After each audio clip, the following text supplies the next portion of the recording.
My son cut me off from his life for 20 years. No calls, no replies. Every attempt I made to reach him ignored until I became rich. Suddenly, he invited me to Christmas as if nothing had happened. I agreed, but I already had a plan. When I walked into his home, I smiled and said, "I have a surprise for you." I saw their eyes light up with expectation, certain it was a check with their names on it. But when they finally saw what I'd given, the color drained from their faces, and every smile in the room vanished. Don't forget to subscribe to the channel and comment where you're watching from. There are moments in life that don't just happen, they settle in your bones and stay there waiting. That night at Ethan's house was one of them. The way the warm light from his chandelier poured over the table, the way every fork and glass seemed perfectly placed for a celebration, the way their smiles wide and rehearsed were really just masks stretched tight over greed. I could see it. I could feel it. And I had been waiting 20 years for it. But to understand why I stood there, coat still on hand, steady, while they waited for their prize. You need to know what those 20 years looked like from my side of the silence. It started like most endings with a phone call I wasn't expecting. It was the first week of December, cold enough in Lincoln that the air bit at your lungs the moment you stepped outside. The sun had been down for hours, and I'd just settled into my usual evening routine, a simple dinner, a glass of red wine, and the quiet hum of my old furnace in the background. The phone rang. At first I thought about letting it go to voicemail. These days the numbers that lit up my caller ID were rarely anyone I wanted to talk to. Telemarketers' wrong numbers, the occasional old acquaintance who wanted to catch up but really just wanted something. But then I saw the name, Ethan Carter. For a moment I thought it must be a mistake. My thumb hovered over the answer button. 20 years of nothing and now this. My heart was steady, but my mind was a storm. I answered. Dad. That voice, it hit me like an old photograph you didn't know you'd kept. The same tone, older now, but with that familiar undercurrent I could never quite name when he was younger. A mix of charm and calculation. I swallowed once before speaking.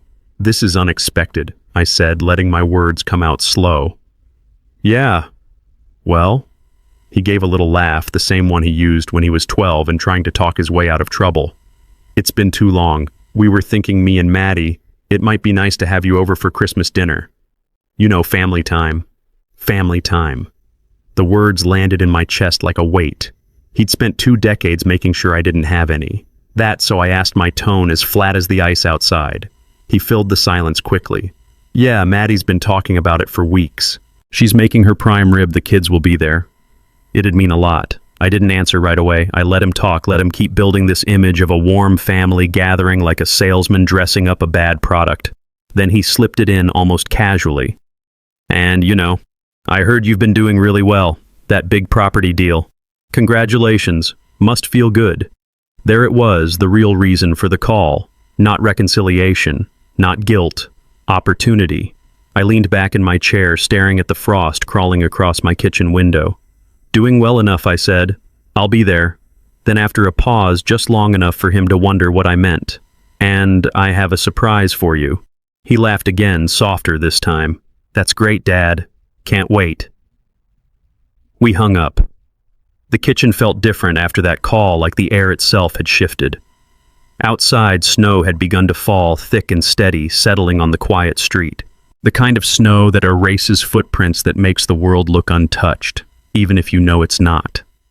On the table in front of me, my coffee had gone cold. I set it aside and pulled closer the manila folder I'd been working on for months. Inside, bank statements, property records, printouts of social media posts, and a few photographs I'd taken myself. The plan hadn't started with Ethan's call.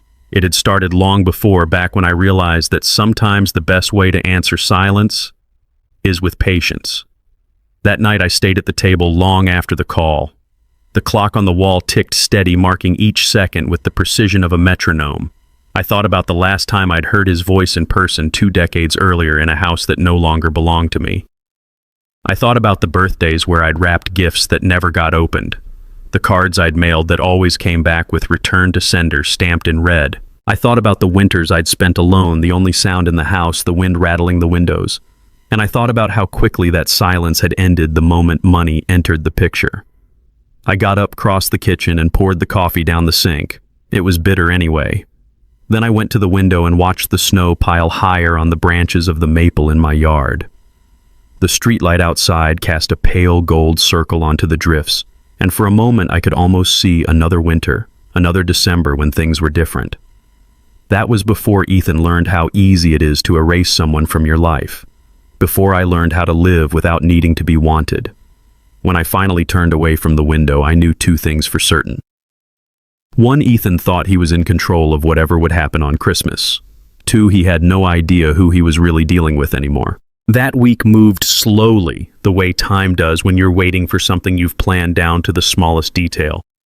I went through my days as usual, grocery shopping, reading the paper, taking my morning walks through the snow-packed sidewalks. But underneath it all, there was a current, a quiet anticipation. Every so often I'd open the folder again, adding another note, another piece of the puzzle. A copy of a bankruptcy filing here, a screenshot of a Facebook post there. It was all part of the same picture, one I intended to show him when the moment was right. On the morning of Christmas Eve, I took my time getting ready. I shaved carefully, put on the navy sweater I only wore for special occasions, and laced up my polished shoes. I wanted to look like a man who had nothing to hide. The drive across town was quiet. Lincoln's streets were lined with houses glowing with lights, the snowbanks reflecting reds and greens from porch decorations. People were already gathering inside their windows, fogged from the warmth, laughter spilling faintly into the night. Ethan's neighborhood was newer rows of nearly identical houses, each with its own attempt at holiday charm. His was lit just enough to look inviting, but not enough to look expensive. When I pulled up, I could see shapes moving in the living room window. I took a moment before getting out of the car, just watching. Then I stepped into the cold, the crunch of snow under my shoes, loud in the stillness. Ethan opened the door before I knocked. "Dad," he said, smiling like we'd been talking every week for years. "You made it. Come in, come in." Maddie was behind him just as quick with her welcome. "So good to see you, Stanley," she said. "You look prosperous." I smiled back, but not for them. "Thank you for having me," I said, taking off my coat. "I brought something special." Their eyes met for a fraction of a second, just enough to confirm what I already knew. They thought they were about to get exactly what they wanted. And that was the beauty of it. Because what I'd brought wasn't what they expected. Not even close. Not even close. The words repeated in my head like the steady tick of a clock as I stepped further into Ethan's living room, letting the heat from the fireplace roll over me. The place smelled of cinnamon roasted meat and polished ambition. Maddie's famous prime rib Ethan had bragged over the phone. The tree sparkled in the corner, every ornament in perfect symmetry. The garland was draped with mathematical precision. Even the wrapped gifts under the tree looked like they'd been staged for a catalog photo. It was a house that screamed, "Look how well we're doing." But I knew better. Years in real estate will teach you to read a room the way a surgeon reads an X-ray. There was something forced about the shine, a little too much effort in every detail. Ethan took my coat with exaggerated warmth, hanging it in a closet that smelled faintly of cedar. "You made it," he said, that practiced smile, never faltering. "Traffic wasn't too bad, huh?" "Light," I said, my eyes already scanning the dining room beyond him. 12 place settings, crystal glasses, linen napkins folded into perfect triangles. This wasn't a cozy family dinner. This was theater. Maddie swept in her perfume, arriving a half second before she did, pressing a wine glass into my hand before I could say no. "Cabernet," she said sweetly. "I remember you liked that." I took a sip slow. Smooth, expensive, meant to impress, meant to disarm. And then I saw them, two teenagers on the couch, Ava and Jake, my grandchildren in theory. They looked up briefly, polite smiles on autopilot before sinking back into the blue glow of their phones. No curiosity, no recognition. You can't miss what you never knew. That little moment, the disconnect in their eyes, pulled me backward 20 years to the night I lost Ethan for good. It was December 2002. Lincoln winters are sharp enough to cut through bone, but that night I didn't feel the cold. I'd just finished shoveling the walkway, thinking how Linda would smile when she saw it clear for the morning. Back then, Ethan was 18 and still living at home, though more and more of his life was spent out with friends or glued to the phone. Money was tight. My construction business had hit a slow season, but I made sure the bills were paid. His car insurance covered and there was gas in his tank. He wanted name-brand sneakers. I worked an extra Saturday shift to get them. He wanted a better stereo for his car. I sold my old watch to make it happen. I thought that was what fathers did. That night I walked in from the cold, stomping snow from my boots when I heard voices in the kitchen. One was Linda's, lighter than I'd heard it in years. The other was Robert Weston. I knew Robert, regional manager at her insurance company. He was the kind of man who shook your hand while looking over your shoulder for someone more important. His cologne hit me before his words did, rich, sharp, invasive. And Ethan's so smart, Linda was saying. He could do so much more with the right influence.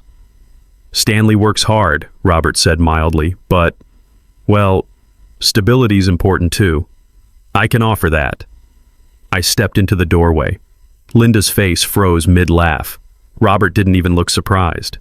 What's going on? I asked, though the answer was already there in the air between us. Linda straightened her voice suddenly businesslike. We're making some changes, Stanley. I'm moving out, with Robert, and Ethan's coming with us. My gaze went to my son, leaning against the counter with his arms crossed. Ethan. He looked at me, but there was no hesitation in his eyes. Mom's right. You've been stuck. Always saying things will get better, but they never do. I'm tired of waiting. That hit harder than I'd ever admit out loud. I'd worked overtime, missed meals, worn the same winter coat 3 years running so he could have what he wanted, and here he was calling me stuck. Linda's voice softened, but it was just another tactic. It's better this way. Robert has connections. He can get Ethan into a good internship. Real money, real opportunities. You can visit. My own son. I wanted to fight it. I wanted to grab him by the shoulders and shake sense into him. But the truth was in his face. Ethan had already made his choice. The divorce came fast. Linda got the house, the car, and Ethan's loyalty. I got an apartment with leaky pipes and the sound of strangers through thin walls. The first Christmas after, I mailed Ethan a gift and a card with a $100 bill inside. It came back unopened, returned to sender, stamped in red. The next year I tried again. Same result. By the third year I stopped sending anything. Dad, Ethan's voice snapped me back to the present. You okay? You looked far away. Just remembering. I said, my tone even. Maddie leaned closer, that rehearsed smile back in place. We're just glad you're here. It means a lot. 20 years, I said quietly, letting the number hang in the air. She held her smile, but it didn't reach her eyes. Ethan clapped his hands lightly as if to change the subject. Come on, let's eat. We moved to the table where the seats filled with Maddie's parents, her friends, and a man Ethan introduced as his business partner. No one bothered to explain the business. Dinner was all polished conversation and practiced laughter. Between bites of prime rib, Ethan kept steering the topic toward opportunities, market timing, and investment vehicles. I recognized the language. It was the same tone I'd heard in Robert Weston's voice 2 decades earlier. At one point, Ethan leaned toward me. Dad, after dinner, I want to show you something big project I've been working on. I think you'll like it. Great returns, minimal risk. I gave him the same neutral smile I'd given 100 overeager property flippers in my time. We'll talk. Dessert came and went. The dining room emptied slowly, guests lingering over coffee while Ethan gestured for me to follow him into the den. The den was smaller, more personal family photos on the mantle, the kids' school portraits. And not a single picture of me. Maddie joined us, closing the door behind her. Ethan sat forward, elbows on his knees. So here's the deal. We're raising capital for this venture, AI tech cutting-edge stuff. With the right funding, it could triple in value in a year. Maddie's voice slid in like silk. We thought, since you've been so successful lately, maybe you'd want to be part of it. There it was, the real invitation. Not for Christmas, for capital. I let the silence stretch, watching the flicker of firelight on their eager faces. Then I said I did bring something for you. Their eyes lit up just as I knew they would. I reached for the leather briefcase at my side but didn't open it. Not yet. Timing is everything. They could wait. After all, I'd been waiting 20 years. The fire cracked just once, sharp like a knuckle popping, then fell quiet again. In the hush of the den, I could hear the faint clink of cups from the dining room and the low chorus of a Christmas special playing in the background. The house smelled of cinnamon and roasted meat, and something sweeter underneath, like expectation left too long under heat. Ethan's eyes kept bouncing to the leather briefcase by my chair the way a thirsty man looks at a full glass he isn't sure he's earned. Maddie sat with her ankles crossed and her hands folded, the perfect posture of someone who's practiced looking calm. If you didn't watch her hands closely, you'd miss the small tremor in her thumb's nerves learning to speak when the mouth won't. I let silence sit with us. I wanted it to pull at them, to stretch the surface until something beneath showed through. "Go on, Dad," Ethan said, finally leaning forward. The old confident grin, the one he wore at 17 when he wanted the car keys, eased across his face. "Let's see the surprise."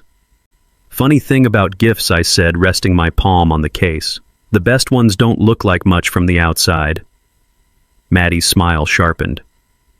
"As long as what's inside is meaningful." "Oh," I said, "it is." I lifted the latches 1-2. Clean metal clicks that sounded too loud in that soft room. I didn't open the lid yet. I watched Ethan. He leaned even closer, pupils widening, breath shallowing. 1,000 little tells he'd never learned to hide because life kept rewarding him before he had to. And for a second, just a narrow one, I saw the boy he'd been kneeling on the driveway with a broken bike chain, lip split from trying to jump the curb like the older kids. "I've got you." I'd told him then, hands sure around the greasy links. He believed me. Back then, belief was cheap and easy. I opened the case. No check, no bow-wrapped envelope, no promise of wire transfers. Just a neat stack of cream folders and clear sleeves tabbed labeled calm. Ethan's grin stalled, then thinned. "What is this, yours?" I said, and slid the first sleeve across the coffee table. "Start at the top." He lifted it, still hopeful enough to think maybe it was a contract, something official that would end nicely for him. His eyes flicked down, then widened the way a car's dash lights up when a wire shorts. Chapter 11. He said the words scraping out. This is old." 18 months, I said. "Your partner's last company, dissolved with a 6-figure trail. Your signatures are in the appendix." I tapped the corner. "Page 8. He didn't turn the page. His jaw did the turning, instead clenching left then right, counting seconds. Maddie reached for the document, then stopped when I slid the next one forward. "Property tax notices," I said. "Your address. 3/4 behind. You've got time." "Not much." Maddie's forehead creased.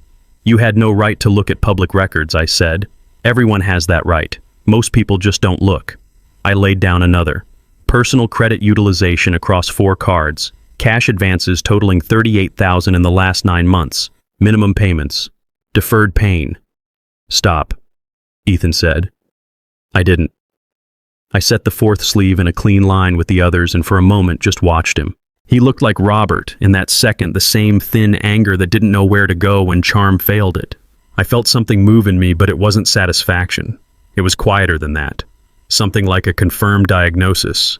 Dreadful, yes, but also a relief to finally name. "Why are you doing this?" he asked, voice climbing without permission. "To humiliate me." On Christmas, I exhaled through my nose, slow. "You invited me to perform, son. I'm showing you what you rehearsed for." Maddie found her voice. "This is cruel. You don't know what we've been dealing with.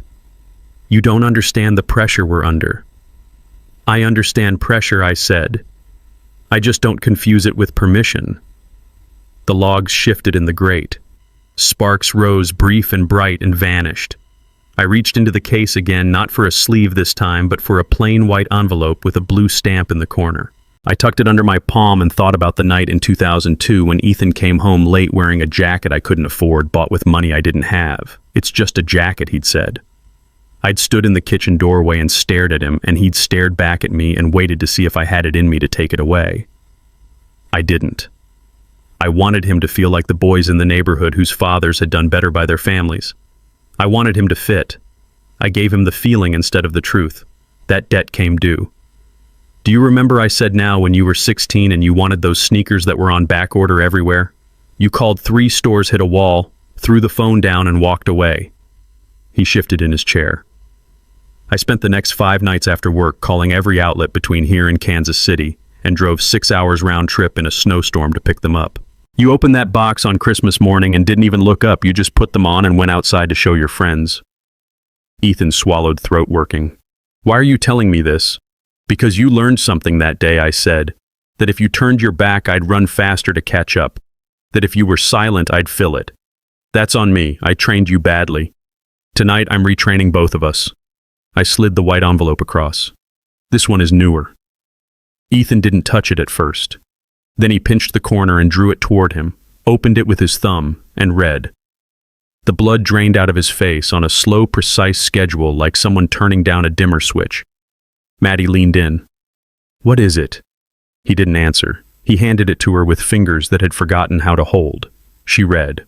Her mouth opened, then closed. No, she said. You didn't. I did, I said. The bank was tired of your missed calls and phantom promises. I'm a comfortable caller, Ethan. They were happy to sell your mortgage at a discount and get back to their holiday party. You bought our... His voice failed. He tried again. You bought our mortgage? Yes. You can't do that. Someone could. I did. Maddie's composure finally cracked. This is extortion. No, I said softly. This is housekeeping. You had a mess you couldn't manage. I'm offering to manage it. And what Ethan said, does your management look like? I pulled a manila folder thinner than the others from the case. Inside were 2 sets of documents, one thick, one elegant. I placed the thick one to my left, the elegant one to my right. This, I said, tapping the left stack, is the long way continued delinquency notices, a public foreclosure process, a sheriff's sale, moving trucks, neighbors who read the paper. You'll be solvent again by the time Ava is in college and Jake is telling his therapist why Christmas makes him nauseous. Silence. The fire breathed in and out. The dining room laughter took a breath with it. And this, I said, tapping the right stack, is the short way deed in lieu. You sign. I file. You walk away without a foreclosure on your record. I assume the debt. You find a rental you can afford on a street where your kids won't have to answer questions at the bus stop. That's not a gift, Maddie said. It is to them, I said, tilting my head toward the hallway where the outline of Ava's shoulder was visible just beyond the den's slightly open door. Kids learn more from doors that aren't shut than from the ones that slam. Ethan pressed the heels of his palms into his eyes, then let them fall. Why, he said, small now, like the boy with the broken chain. Why are you doing this to us? To you, I asked. I'm doing this for me. Revenge, he said. Clarity, I corrected. Revenge is loud. This is quiet. Maddie straightened in her chair, gathering whatever dignity she could salvage. We can fight this. You can, I said. You'll lose time. You'll spend money you don't have on lawyers who will rightly tell you to sign the short stack. Or you can sign it tonight while the roast is still warm and tell your guests you had a small flood in the basement and everything's fine. Her eyes flashed. You set this up to humiliate us. I set this up to stop myself from being humiliated again, I said. There's a difference. Ethan looked at the papers like they might rearrange themselves into something better if he stared long enough. What do you want, Dad? The word came out like it hurt him to say it. Tell me what you want. I took a breath and let it go. Distance, I said. That's all. Sign, and I won't pursue back-owed property taxes. I won't call your investors. I won't speak to your in-laws about the loan you told them you needed for equipment that never existed. I will not show up at your door again. In return, you will not call me when you hear a rumor about me doing well. You will not send messages through people we both know. You will not use the word family like a crowbar. He flinched. And I said you will tell your children the truth about me, not the sainted version you use when you need something, not the villain version that made you feel better when you left. The truth, their grandfather is a decent man who made mistakes, who loved his son more than his son loved him back. That's all I'm asking for. The deed and the truth. A log sighed and collapsed in the fireplace, a tiny avalanche of ember and ash. In the doorway, Ava shifted. I didn't turn. I didn't want to make her part of the stage. It was enough to know she was there. We can't just move, Maddie said, but softer now, the fight loosening its grip on her throat. The kids, their school. Then act now, I said. Don't wait for the public version. Choose the smaller pain while you still can. The minutes that followed had a weight to them you could count if you wanted. Ethan's breaths were long, then short, then regular again. Maddie's knee kept time under the coffee table. I kept my hands folded on top of the briefcase, still as the mantel clock. I remembered a different clock, the cheap plastic one in my rental after the divorce, the second hand jerking forward with a sound too loud for such a small room. How many nights I'd sat looking at the door, imagining Ethan walking through it. How many mornings I'd told myself not to look again. You can forgive people for not loving you. It's harder to forgive yourself for loving them badly. Ethan reached for a pen. "Wait," Maddie said, grabbing his wrist. "We should talk to someone, a lawyer." "You can," I said. "Tomorrow. But this paper is dated tonight because I want what I'm giving you to be a Christmas gift, not a New Year's resolution. If a lawyer tells you to sign something else, I'll listen. If a lawyer tells you this is unfair, I'll adjust. I'm not here to trick you. I'm here to finish something." Maddie looked at me for a long time, like she was trying to see where the trap was. I didn't move. There wasn't one. All the traps we'd set for each other were 20 years old already. "Why, Deed and Lou?" Ethan asked, voice steadying slightly, bargaining reflex kicking in. "Why not just let us refinance?" "You've tried," I said. "Your broker called a week ago using a different number. He forgot people still pick up landlines." I shifted, reached into the case again, and slid out a single-page printout, a transcript of a voicemail from a mortgage officer. Debt-to-income ratio, utilization, late payments. The alphabet soup says no. He read it and winced like the words had edges. "And why tonight?" Maddie said, a little defiance creeping back. "Why not wait till after the holidays if you're so merciful?" "Because you asked me to come tonight," I said. "And because I remember every Christmas I spent alone thinking maybe I would hear from you, and how the day stretched like cheap taffy until it snapped. I wanted this day to end honestly for me for once."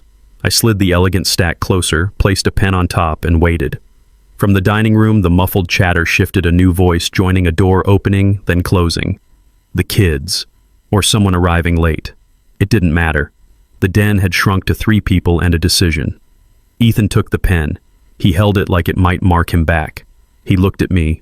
For a second, the bravado drained and something unarmored showed through, confusion maybe, or grief you only let yourself feel when you're not sure the room is real. He pressed the tip to the paper and signed his name. Maddie didn't move. He nudged the page toward her. "Maddie," he said, pleading just a hair. She stared at me. "You're enjoying this," she said. "No," I said. "I'm surviving it." She signed. I lifted the signed pages, slid them into the folder, and closed it carefully, like tucking a photograph back into an album. The room felt bigger again, like the walls had moved an inch away from us. "Thank you," I said. I meant it. Not for giving me what I wanted, for ending a sentence we'd all been trapped inside. "What now?" Ethan asked, voice small again. "Now," I said, "you go back to your guests. You tell them there was a small family matter that needed attending to, and it's resolved. You eat your prime rib, you let your children open their presents. Tomorrow you start looking at rentals. I'll have my attorney call yours Monday. We'll make sure the transition is clean." "And you?" he asked. "What do you do?" "I put away the folder," I said, "and I go home." He nodded once, twice, because nodding was something to do with his body while his mind caught up. He stood, then sat again, then stood for real. Maddie didn't move. Her eyes had turned glassy and hard, the way snow looks when it's had a day of sun and one more hard night. At the door I paused, not for effect, because there was one last thing and I wanted to decide whether to say it. I turned back. "Ethan," I said. He looked up. "There are other envelopes in the case. Not for you. For me. Letters I wrote and never sent. Birthdays, graduations, Wednesdays where I just missed you. I kept them because I needed proof I'd tried, even when no one else could see it. I'm going to burn them when I get home. That's my part of this." He blinked as if something had blown in his eye. "Dad," he said, and then stopped. The word seemed like a foreign coin in his mouth, heavy, hard to spend. "I know," I said. "Me too." When I opened the den door, the heat and noise from the dining room rolled in, laughter bouncing off glass and plate. I stepped into it and felt like a man stepping out of a photograph into the weather. Ava was standing just outside the door, her hands wrapped around a glass of water like it might run away. She moved aside. Our eyes met for a second, hers, curious, not cruel, and I nodded. She nodded back a small, serious dip of the chin, only kids can do without looking ridiculous. "Everything okay?" a woman at the table asked brightly as I passed Maddie's mother, I thought from the resemblance around the mouth. "Everything's fine," I said. It wasn't kindness, it was accuracy. Fine doesn't mean easy, it means over. I took my coat from the closet, felt the cedar settle into the wool. Ethan didn't follow me to the door. Maddie didn't call my name. No one asked if I wanted coffee. Perfect. It meant the play was done and we were back to the weather again. Outside, the night had sharpened. Snow drifted in a slow, deliberate fall, each flake taking its time, choosing its spot. My breath bloomed and vanished. I stood on the porch for a moment, watching the yellow squares of their windows, each one a small stage, where some version of a family was still being performed. I felt no urge to tear the curtain down. I'd done what I came to do. At the curb, my car sat under a clean cap of snow. I brushed it off with my sleeve, started the engine, and waited for the heater to admit its weakness and try anyway. The radio came alive, mid-carol, Silent Night, Holy Night, and I almost laughed. Not at them. At how sometimes you get the song you need whether you pick the station or not. Before I put the car in drive, I took the folder from the passenger seat and set it on my lap. I opened it, slid the signed deed in lieu to the front, and let my fingers rest on the paper. You could feel the pressure of the pen strokes through the page, the indentations where they'd pressed too hard on certain letters, the human part of a document that machines would scan and store, proof that they'd chosen, proof that I had too. In the rearview mirror, the house softened, then blurred as the windshield fogged. I wiped a clear circle with my glove and looked one more time. For a heartbeat, I thought I saw Ethan at the window, a dark shape behind the glass. Then the shape moved and it was only the tree. I put the car in gear. At the end of the block, I paused at the stop sign. Left would take me to the highway and home in 20 minutes. Right would take me past the hospital where I'd spent a night alone a few years back, listening to a monitor keep me tethered to the present. I went right, not for a destination, for the drive, for the clean, empty stretch of street where the only thing I could hear was the tires hissing on new snow. What people never tell you about revenge is that it doesn't fill you. Not really, it just stops the leak. The rest, you have to build yourself. Halfway down O Street, a new thought surfaced, steady and unsurprised. This was only the first cut of the rope. There were other knots, some in my hands, some in theirs, and at least one was tied by someone who wasn't in that house tonight. At a red light, I pulled to a stop and felt the hum of the engine through the steering wheel. The folder lay on the seat beside me, breathing along with the heater. In my head, I could already hear Part 4 begin, the part where being useful to people who have spent you becomes a diminishing return, and where justice stops being an idea and starts sending certified mail. The light changed. I drove on into a city that felt clean under its white blanket, into a night that felt like it would be long and honest, into the rest of the plan that had been waiting patient as snow for 20 years. I didn't drive home. I turned right at the light and kept going until the glow of the hospital fell behind me and a strip mall's fluorescent hum took its place. The UPS store was still open, Christmas Eve hours posted in a curling plastic sleeve on the door. Inside, the air smelled like toner and cardboard and effort. "Can I help you?" the clerk asked a kid in a red beanie with tape stuck to his sleeve. "I've got 7, I said, lifting the document carrier onto the counter. "Certified, return receipt." He slid over the green cards without looking at the names. I wrote them slowly. Block letters the way you do when you want to be sure the world doesn't pretend it couldn't read you later. 1. Ethan Carter and Maddie. Carter courtesy copies. 2. Lancaster County Recorder deed in lieu recording packet cover letter from my attorney. 3. Midfield bank loss mitigation assignment confirmation. 4. State Securities Bureau complaint exhibits A through F.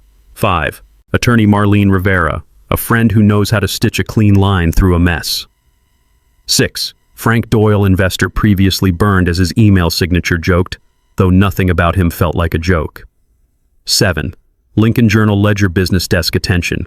Kara Eng, the only reporter in town who still called sources back after 5 p.m. The clerk stamped each return card, punch, punch, punch, like a tiny gavel hitting a softer bench. He slid the receipts back to me. "You want these to go today? They need to start moving," I said. "Tonight is fine." He smiled, tired but kind. "Merry Christmas." Something like that, I said. Back in the car, I set the 7 receipts in a neat row on the passenger seat. That was a small thing you learn over time, make a line where you can. Even a line of paper is steadier than a pile. The heater sighed. Outside, snow drifted sideways in slow, thoughtful lines like it respected the work of falling. I thought of the last thing I'd told Ethan, that I'd burn the letters I'd written and never sent. I meant it. But not yet. There were still a couple of knots in the rope. My phone buzzed a stubborn, insistent hum against the console. Marlene R. "Tell me you didn't sign anything without me," she said by way of hello. The voice of a woman who had pulled more than one good man out of his bad temper. "I did better," I said. "I had them sign." A pause. "You got the deed?" "In my lap," I said. "Clean. They'll have counsel tomorrow. I told them I'd adjust if their lawyer flagged anything unfair. That's why I still return your calls," she said. "You do sharp things without doing dirty ones." She blew out a breath. "All right. I'll have the recorder packet on my desk at 8. Your certification should hit Monday, holiday hours permitting.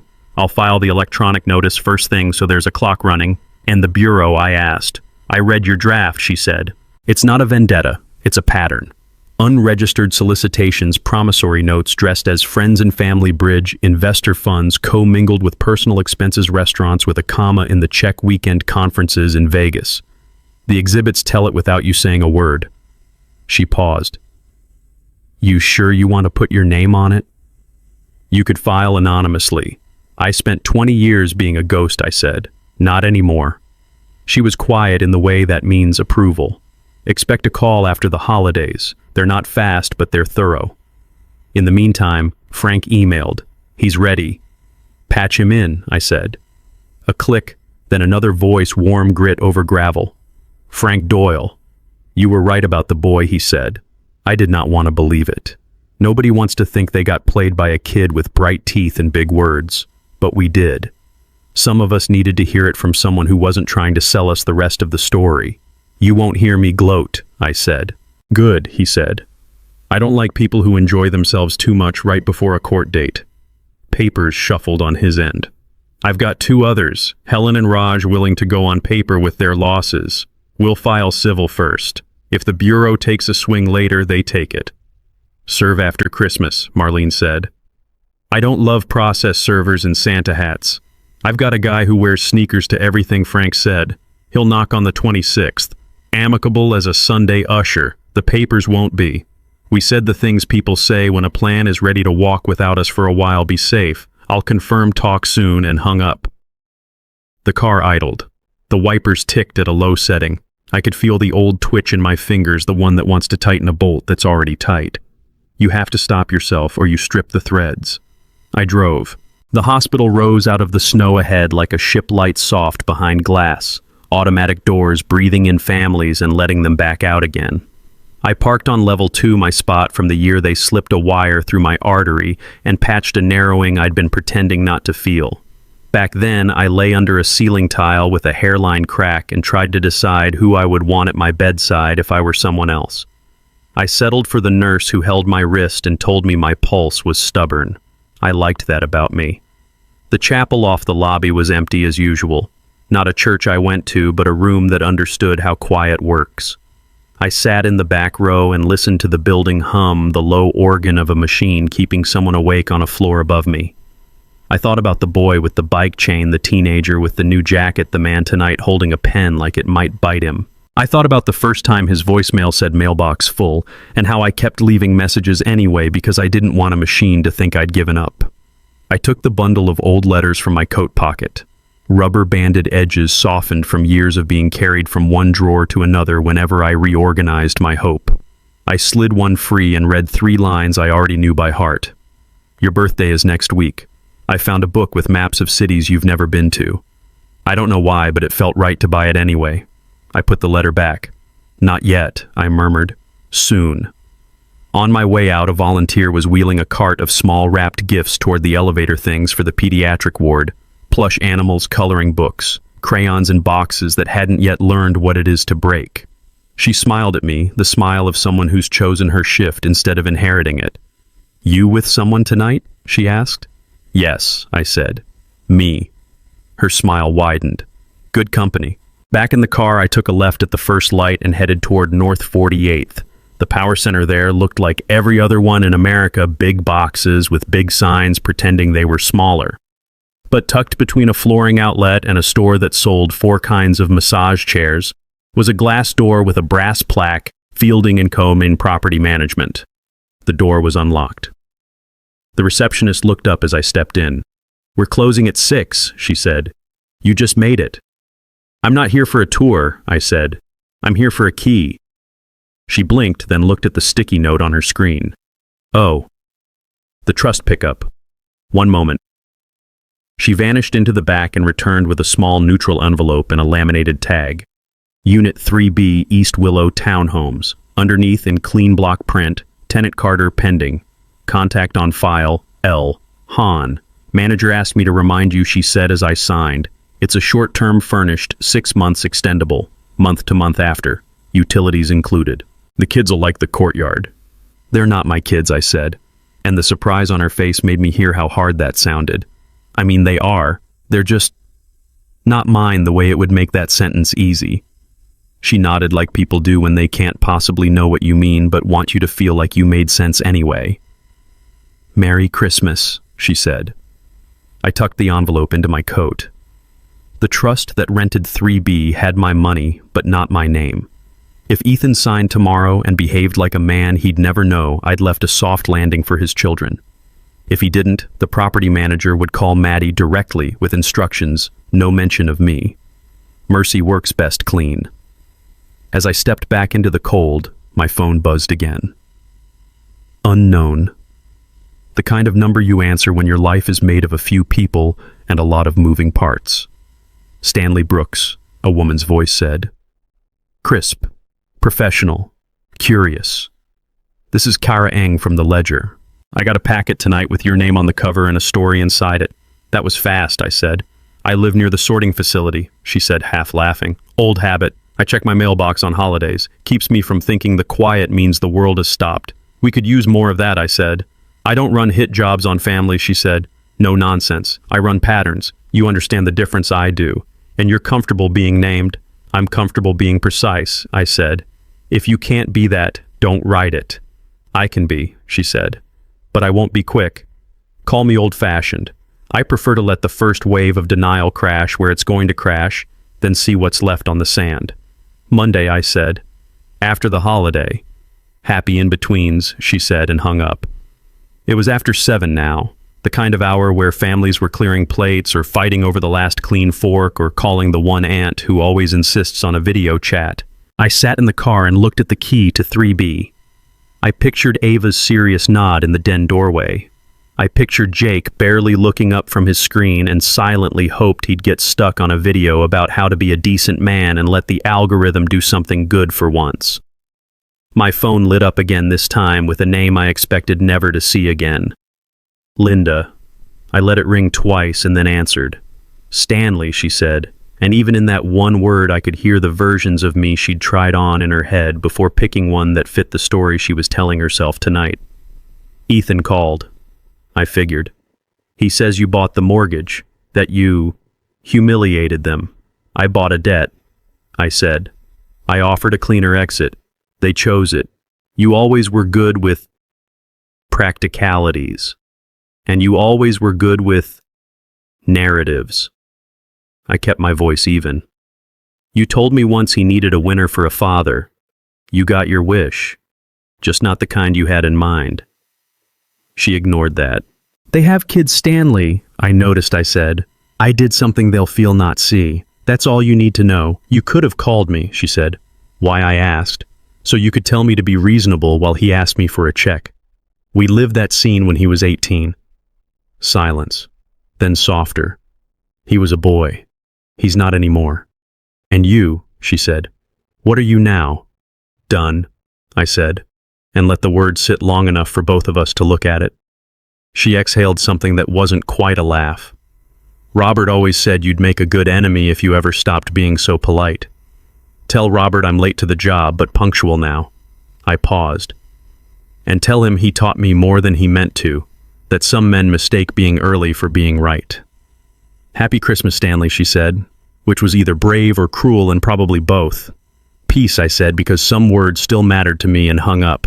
I put the car in drive and let the city flow past the old neighborhoods with their squat bungalows, the newer rows of townhomes with names that sounded like perfumes, the gas stations with wreaths taped to bulletproof glass, the quiet that sits on a place when it's done trying for the night. Back home, I carried the folder and the envelope upstairs and set them on the table where my life happens. A cheap lamp, a mug with a crack, a book with a library stamp that says, "I should have returned it last week." I took off my coat and draped it over the back of the chair the way men who live alone do, and then I stood there with my hands on the table and let the after of the night catch up. There was one more thing to do. I pulled my old laptop toward me and opened the email I'd drafted weeks ago and set on delay the one I'd titled After, because that's where it was meant to belong. To the 3 private investors whose names I'd found on an LLC filing. To the venture fund that had written Ethan a polite but pointed letter 18 months back asking where their prototype went. To the state attorney's intake desk, the kind that replies with a case number and not much else until they're ready to move. The attachments were the same ones I'd slid across the coffee table tonight, plus things I hadn't needed to show my son screen captures of a Slack channel called Founders Only, where bridge money was discussed like a synonym for free. A pitch deck that promised guaranteed returns if you read it fast and forgot how English works. A picture of a leased Mercedes with a caption about manifesting.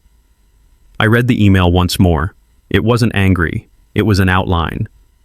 The kind of letter a man writes when he's done trying to convince anyone of anything, and has decided to simply put the facts where facts go and let them sit there until gravity does the rest. I hit send. The whoosh was soft and clean. In the kitchen, I filled the kettle and set it on the flame. Tea, because I knew if I poured whiskey, I'd like it too much tonight. While the water warmed, I took the rubber-banded packet of letters from my coat pocket and set them on the counter. I untied the band. They fanned out with the tired grace of things that have waited too long. Later, I told them again and put them back in the pocket. Mercy, too, works best clean. I carried my mug to the window and stood looking out at the maple tree in the yard, its branches holding the night like it was something they could cradle without breaking. I thought of Ethan's signature pressing a shallow relief into the page of Maddie's eyes when she decided pride wasn't a plan of Ava's small nod in the doorway. I thought of the boy in the driveway and the father with his hands full of chain and grease and love, and I let myself feel both of them at once. The phone buzzed one last time. A text, not a call. Unknown number. 4 words. "Thank you for 3B. I stared. The number wasn't Ethan's. It wasn't Maddie's. It wasn't anyone I knew. I typed, "Who is this?" A pause. Then a friend. "Please don't stop being the kind of man who does the thing no one sees." I set the phone down. Some knots you don't untie. You just stop pulling. The clock on the wall clicked over to 10. Somewhere the last of the fireworks people save for Christmas, even though they make no sense on snow-lit the sky for a second, and then were gone. I turned off the lamp, and the house settled around me like a coat that finally fit again. Tomorrow would bring the slow work, the calls, the filings, the sudden awkward politeness of people who used to ignore me, and now had to decide if I was a villain or an inconvenient fact. It would bring a process server in sneakers, a lawyer who'd explain to my son what he'd signed, a property manager who'd meet Maddie with a key to a place with clean sheets and a courtyard. And it would bring quiet, the good kind. I rinsed the mug, turned off the kitchen light, and went to the door. Before I killed the porch lamp, I opened it and let the cold roll in over my socks and the smell of snow find my throat. "Peace," I said again to no one and everything. Then I closed the door on Christmas Eve and walked toward the bed I had made for myself, and the morning that would ask me, as it always does, what kind of man I was going to be next. Christmas morning arrived like a held breath finally let go. I woke before the light habit, not excitement, and sat at the kitchen table with the same cracked mug steam fogging the window, where the maple's bare branches etched their skinny handwriting against a white sky. The folder from last night lay closed beside the phone. I didn't touch either. Some things are truer if you let them sit. By 8, the neighborhood had started moving, one car backing out slowly, carefully over packed snow, a father dragging a trash bag full of gift wrap to the curb, somewhere a radio leaning too hard on old carols. I finished my coffee, washed the cup, and set it upside down on the rack.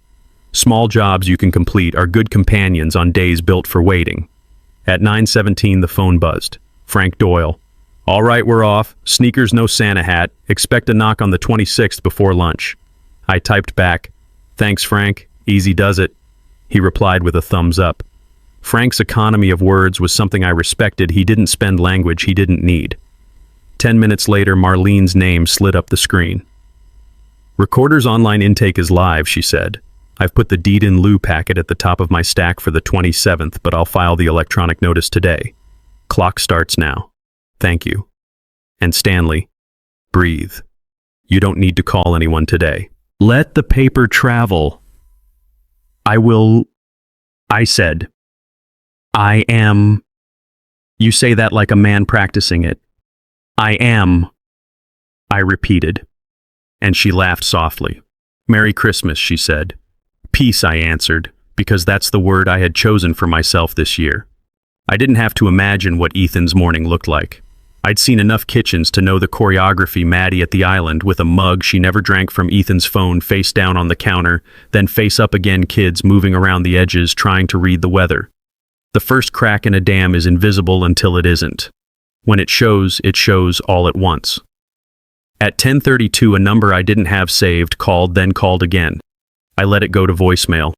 The message arrived before the notification tone finished. "Dad, it's me. Something's up with the bank. Call me." I set the phone face down and watched December light pool on the table. In the long years of quiet, I'd learned the difference between being needed and being used. Both make a sound. Only one will follow you into the room where you're trying to sleep. By noon, Kara Eng had posted the first piece. She kept to her word, no flaming headline, just a spine of facts with carefully arranged ribs, dates, filings, and quotes from complaints not yet answered.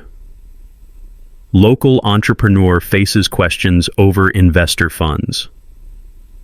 A photo of Ethan at some ribbon-cutting head turned toward a camera he loved more than it loved him. The article didn't say guilty. It didn't have to. It asked the kind of questions men like Ethan hate, the ones with answers too boring to be lies. The phone buzzed again. Unknown. I let it ring out. Another voicemail. "Mr. Brooks, this is Helen Martinez. I believe you've spoken with Frank."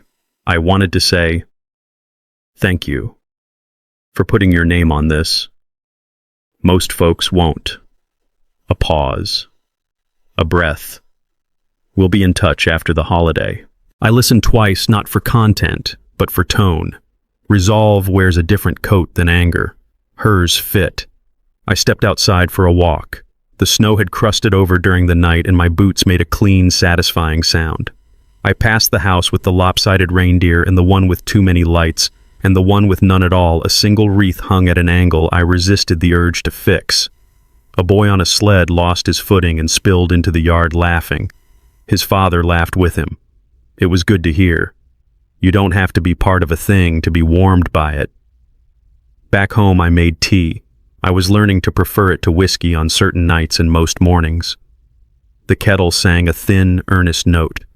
At 2:15, Maddie called. She didn't start with hello. "You couldn't help yourself," she said, voice a thin wire. "You had to make it public." I mailed facts, I said. Kara wrote them down. "You could have handled this like an adult privately." I did for 20 years. It didn't take. Her breath hit the phone like cold air on glass. "The kids are here." "I know," I said. "That's why I left you 3B. Silence. "What is 3B? "You'll find out," I said. "If you need it." "We don't need your charity." "It isn't charity," I said. "It's a door that opens. What you do with a door is up to you." "You think this makes you noble?" she snapped. "No," I said. "It makes me done." She tried another angle. "Ethan is your son." "He was," I said. "He is a man now. He can make a man's phone calls." She hung up. I set the phone back on the table and watched the steam from my mug unwind and vanish. By late afternoon, the texts started arriving from numbers I didn't recognize. "Is this the same S. Brooks named in the ledger piece?" "We invested through a friend. Can we speak?" "Do you think a restitution plan is possible?" I answered, "None of them." Marlene had told me to let the paper walk on its legs. I would. A plan is only elegant if you trust it after you set it down. Evening came early, It always does in December, but that night felt more deliberate, like the sun understood I'd had enough. I turned off the lamp and let the living room be a room again instead of a stage. The house has a way of settling differently after you've decided something and followed through. At 6:30, a new text, unknown. We should talk. I didn't have to ask who. I typed back one word, tomorrow. You can unlearn answering at the first ring. It just takes practice. And years. December 26th began with the color of a bruise and the promise of snow that couldn't commit. I put on the coffee, then turned it off and boiled water for tea instead. Somewhere between part 4 and this morning, I had crossed an invisible line. It wasn't a big one, just the difference between doing a hard thing and being the man who had done it. The second is quieter. The second lets you hear your pulse without flinching. At 9:08, Frank again. First service complete. The sneakers did their work. He opened the door, tried to chat, then read the caption line and decided he didn't like my guy. Can't imagine why. Any trouble. Only the usual people who think a closed door is a legal defense. The other two are on schedule. You'll get proofs later. Thank you, I said. 2 words that mean something different every time you say them. He knew which ones these were. At 10, the number I'd answered all my life called again. Dad. Yes, Ethan. I read the article. I figured. It's misleading. It's accurate. He inhaled, exhaled, trying to decide which tone worked on me now. Will you meet me? He asked, voice dipping towards something closer to what I remembered from years I still let into the room. Today. Please. Here, I said. 11. Come alone. I hung up before he could call my bluff. Mercy has a better aim when you let it arrive undramatically. The hour between the call and the knock moved oddly, like a second hand catching on a burr. I straightened a stack of mail I didn't intend to open. I wiped a clean counter. I considered, then left the old letters in my coat pocket. Some props are better when the audience never sees them. At 11:02, the knock. Ethan stood in the doorway with the posture of a man who had practiced not looking small. He had failed. His eyes looked like they hadn't slept, and his jaw had been shaved in a hurry. I could see the boy under the beard more clearly than I ever had when he was young. Come in, I said, stepping aside. Shoes off. He obeyed without arguing. A small victory, and not the kind that fills you. He followed me to the kitchen. I gestured to the chair across from mine. We sat. The table between us was a more honest witness than the last one we shared. You blindsided me, he said. No hello? The family resemblance? I set a clock, I said. You didn't read it. This is my life. He spread his hands, palms up like a man offering proof there was nothing hidden. My family, my kids. Yes, I said. And my name, my quiet, my 20 years. He swallowed. I called you because I wanted money, I said. And a narrative. You wanted the old man to feel needed and write a check that replaced silence with gratitude and nothing else. That's not fair. It's accurate, I said the same word I'd used with Kara in my head and with Maddie out loud. He leaned in. I pitched a deal. I thought you'd want to be part of something big. I thought after everything you'd want. He didn't finish. Want is a verb that doesn't like objects that can't easily move. I let him try again. You could have come to me, he said. You could have told me you had concerns. I did, I said. On Christmas. With paper you refused to touch until the last one broke the skin. His mouth flattened out. You humiliated me in my own house. That room doesn't belong to you, I said. If it did, the bank wouldn't have taken my call. He looked like he'd been slapped. Then he straightened. You think buying our mortgage makes you a hero? No, I said. It made me precise. The hero part was leaving a key you don't know about yet. His eyes flicked up. What key? Not yours, I said. Your children's if they need it. I don't want your... It isn't for you to want, I said. That's the point. He stared at me. In the past, this is where I would have filled the air for him, smoothed it, given him a soft sentence to land on. I waited instead. The kettle on the stove clicked as it cooled. Somewhere down the block, a snow shovel met concrete with a clean scrape. After a full minute, he spoke. What do you want me to do? The question was a door. A real one, not the kind we talk about in inspirational emails. The kind with a knob and a hinge and a weight. Tell the truth, I said. To yourself first. Then to your wife. Then to your investors, which I suspect will be the part you meant to skip. And tell your children the truth about me. Not the version that makes me a wallet with a face. The version where I am a man who loved you when loving you was easy and when it was not, and who stopped letting you spend him. He rubbed his eyes with his thumb and ring finger like he was trying to erase something written there. And if I do that, you'll... What? Call off the dogs. I didn't unleash dogs, I said. I mailed facts. They have their teeth. He let out something between a laugh and a sound you make when you stand too quickly. I can't fix this. You can begin, I said. You can clean your side of the street. It's messy. So is everyone's. He folded, then unfolded his arms. Maddie is furious. I don't doubt it. She says you did this to punish us. I did this to stop being punished, I said. There's a difference. He sat back, looked at the ceiling, then at the fridge, then at his hands as if any of them had a better answer. Investors will sue, he said finally. We'll lose the house. You won't, I said. You already signed it to someone who won't embarrass your kids at the bus stop. Why, he asked, genuine this time. Not the kind of why that demands a reason to fight, but the kind that wonders if it has any right to an answer. Because I know what it is to sit in the kitchen and not know where you're sleeping next month, I said. Because Ava nodded at me in a doorway on Christmas. Because Jake didn't look up. And that's a kind of mercy, too.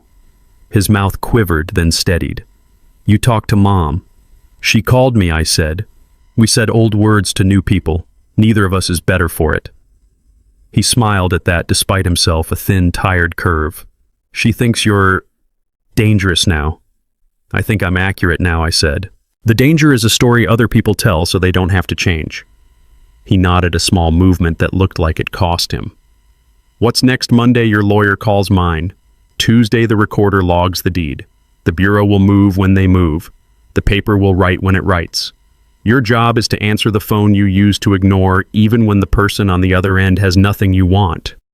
He stood, sat, stood again. He had been a moving target his whole life. Stillness was the new work. Dad, he said, and the word sounded like it did when he was 8 and couldn't get the zipper of his coat to catch. He looked like he might try for another sentence. He didn't. Thank you, he said instead, and then laughed short without humor. That's the wrong phrase. It's the right one, I said, just not for the reason you mean. We walked to the door. He put his shoes on slowly. At the threshold, he turned. Are you... He stopped. Will we ever... You can call, I said. Not for money, not for a narrative, for the weather, for a book you think I'd like, for the name of a good mechanic. I've got one. He's honest, which is rarer than you think. He nodded again, then left. I closed the door and leaned my head against it, not because I was tired, though I was, but because wood that has held a house up for a long time deserves respect. The phone buzzed immediately. Unknown.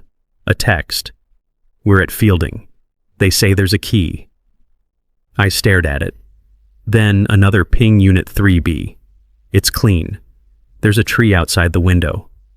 A third. Thank you. No name. It didn't need one. I walked back to the kitchen and picked up the mug I'd left by the kettle, cold now. I ran water, rinsed it, and set it upside down again. Another small job complete.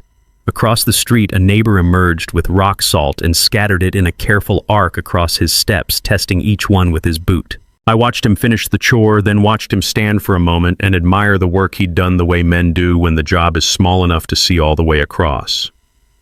He went inside. The street remembered how to be quiet. On the table, the folder didn't look like much. Paper rarely does. But it was the most honest map I had ever drawn, where we had been, where we had refused to go, where we had finally arrived. I sat down, pulled a pen from the drawer, and wrote 4 lines on an index card I keep for thoughts that don't ask permission. Stop answering first. Trust the paper. Leave a door open for the children. Say peace out loud. I slid the card under the folder and closed my eyes. By Wednesday, the town knew Ethan by his middle initial. That was Kara's doing, quietly precise, never cruel. Her follow-up piece didn't add fire. It added dates, contracts, and the one thing men like my son fear more than anger, the slow public patience of facts. Ethan J. Carter, founder of Carter Solutions, faces coordinated civil claims from private investors after questions about fund usage emerged. J. The letter made him look official. It also made him findable. I read the article once, then put the paper face down on my table and watched the steam leave my mug. I'd told Ethan the work now was answering the phone he used to ignore. The street had started dialing. By 10 a.m., Frank texted a photo of the filed proofs of service. No emojis, just the document stamped and time-coded the way righteousness looks when it takes a shower and shows up sober.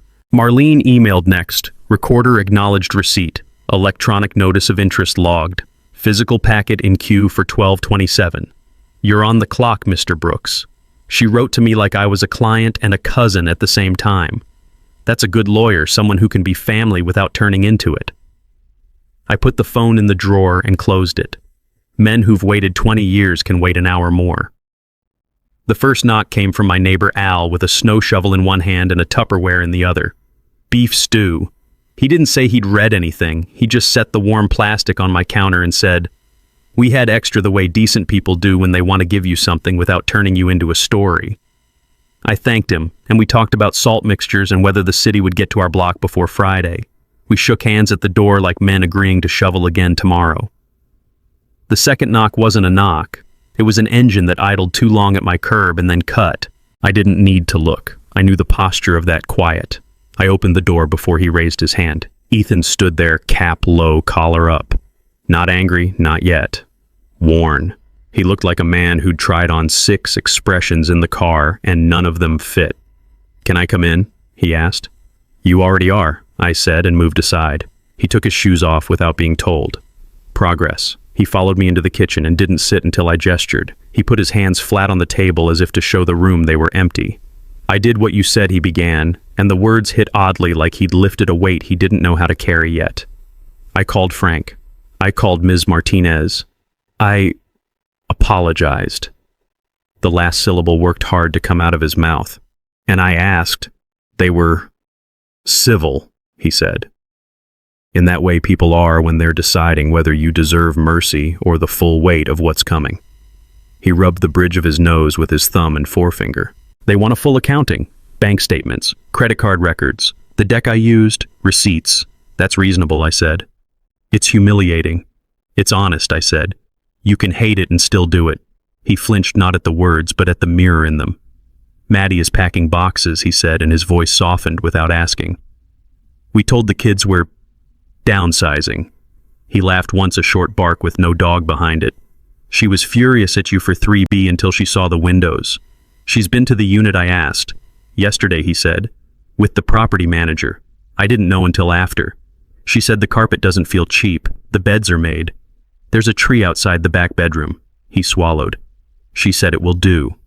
That's Maddie for thank you." I nodded. "Mercy doesn't need applause to work. We can't afford movers," he said, and said it like a confession. "I'll rent a truck." He glanced at me and then looked away again. "I'm not asking for help. I know," I said. "I also know a kid down the block who will lift for cash. He's saving for a trade school. I'll pay him if you won't." I held his gaze until he had to decide whether pride paid better than relief. He nodded tiny the way men do when they're remembering new muscles. He leaned back and let out a breath. "I talked to a lawyer," he said, shifting into the tone that made him sound like the version of himself he liked.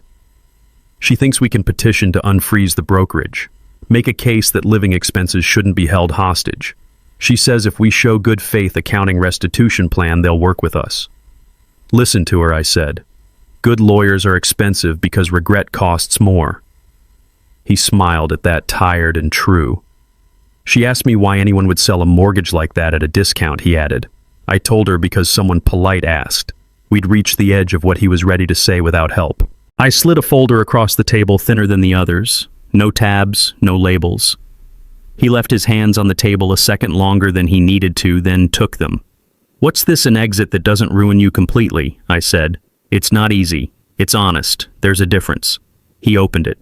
The first page was a letter I'd written at 3 in the morning months ago, then rewritten at 6 when the coffee made my heart too loud. It was titled Restitution and Repair. Underneath the points read cleanly, "Full accounting by 131. No new ventures paid employment only for 12 months. Apology letters drafted by you, not your lawyer, to each investor with specifics. Monthly restitution is scheduled at a rate you can stand up under, not one you can boast about and then break. Therapy with someone who isn't impressed by you. A signed statement to the bureau admitting what happened without blaming market shifts, team turnover, or timing. He scanned, then stopped. A cap on criminal referrals in exchange for compliance. Can you even... It's a proposal, I said. Not a bribe. Frank is a reasonable man. Helen is too. Raj will follow if the plan is clean and your follow-through is boring. The bureau will do what it does. But victims who see a man working at a hardware store at 6 a.m. to send them real money by the 5th of the month are more likely to accept checks than a perp walk. His mouth twitched at the hardware store. My son's hands had held steering wheels and microphones more than wrenches. I let the image sit. And if I don't sign this, he asked, the flare of the old defiance showing up for one last lap. Then the paper keeps walking, I said. And you'll learn what it feels like when a town that used to nod at you in coffee shops starts remembering they have other places to be. I tapped the folder.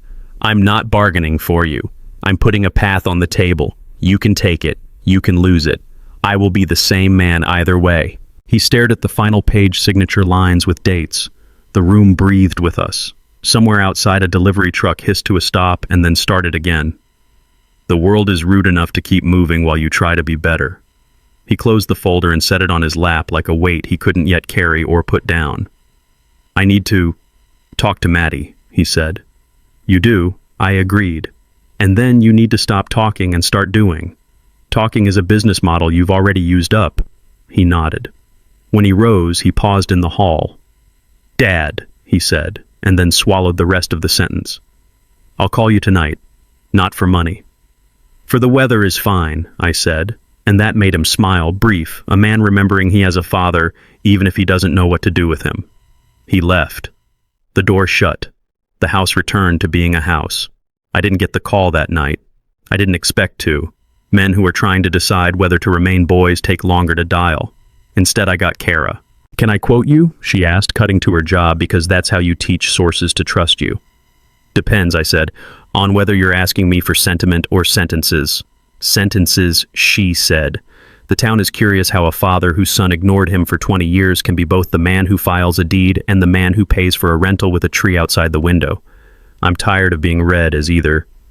I said, I'm both. If you're going to print me true. She waited, and in the wait I understood what she wanted, the line other men would clip and use when they wanted to sound like they'd learned something without doing it. Fine, I said. Write this. I won't finance the lie that broke us. I will fund the truth that might keep the kids from breaking too. She breathed in. That's clean, she said. It will make men mad on the internet. Let them be mad, I said. They can go outside and shovel. It helps. We hung up. I ate Al's stew standing over the sink the way widowers do, even if they never had the word. The carrots were soft. The beef had been patient. The next morning, the first friend left him. I didn't see it. I felt it through the rope the way climbers feel someone slip ahead of them. My phone buzzed at 9:19. Unknown. We're closing the line of credit. We liked him. We like our money more. No signature. The city signs its notes in flavors these days. At 10, Maddie called with a voice I had only heard once before, the day Ethan was born, and she was a girl with hair stuck to her forehead and a laugh that sounded like a surprise she had given herself. What's in this folder? She asked. He says you gave him a plan. Not mine anymore, I said. It's his if he signs it. It's yours to feel when the check clears. Do you think he can? She stopped. I could hear her weighing love and evidence. Do you think he will? No idea, I said. I think he can. Men can lift more than they think when they stop picking up the wrong things. She was quiet for a long time. Ava wants to know if the tree outside 3B will have birds in spring. It will, I said. Finches. Likely a robin. Maybe a squirrel that thinks he owns the fence. I heard her exhale. It sounded like a woman trying on a different life and finding it stranger and kinder than she expected. Thank you, she said low. For the kids, I said. For not wanting me to say thank you, she said with a wry that reminded me why once before the angels hardened I had liked her laugh. After lunch, the school called. Not mine, theirs. Mr. Brooks, the woman asked, her tone careful admin voice made of policy and sympathy. I'm sorry to bother you. This is Ms. Doyle from Westfield. There was an incident. How did you get this number, I asked. Ava, she said. And my chest did a small thing it hadn't done in years. She listed you as an emergency contact last month. I've had the card in my desk. What happened, I asked, bracing for something sharp. Nothing violent, she said quickly. A rumor. Students are sharing the article on their phones. Someone said something unkind about Mr. Carter. Ava defended her father appropriately but loudly. We separated the students. She asked if she could call you. I closed my eyes and saw a narrow hallway lockers dented by years of boys who learned the wrong lessons, a girl with her chin up and her hands fisted so she wouldn't use them. Put her on, I said, and the tightness in my throat surprised even me.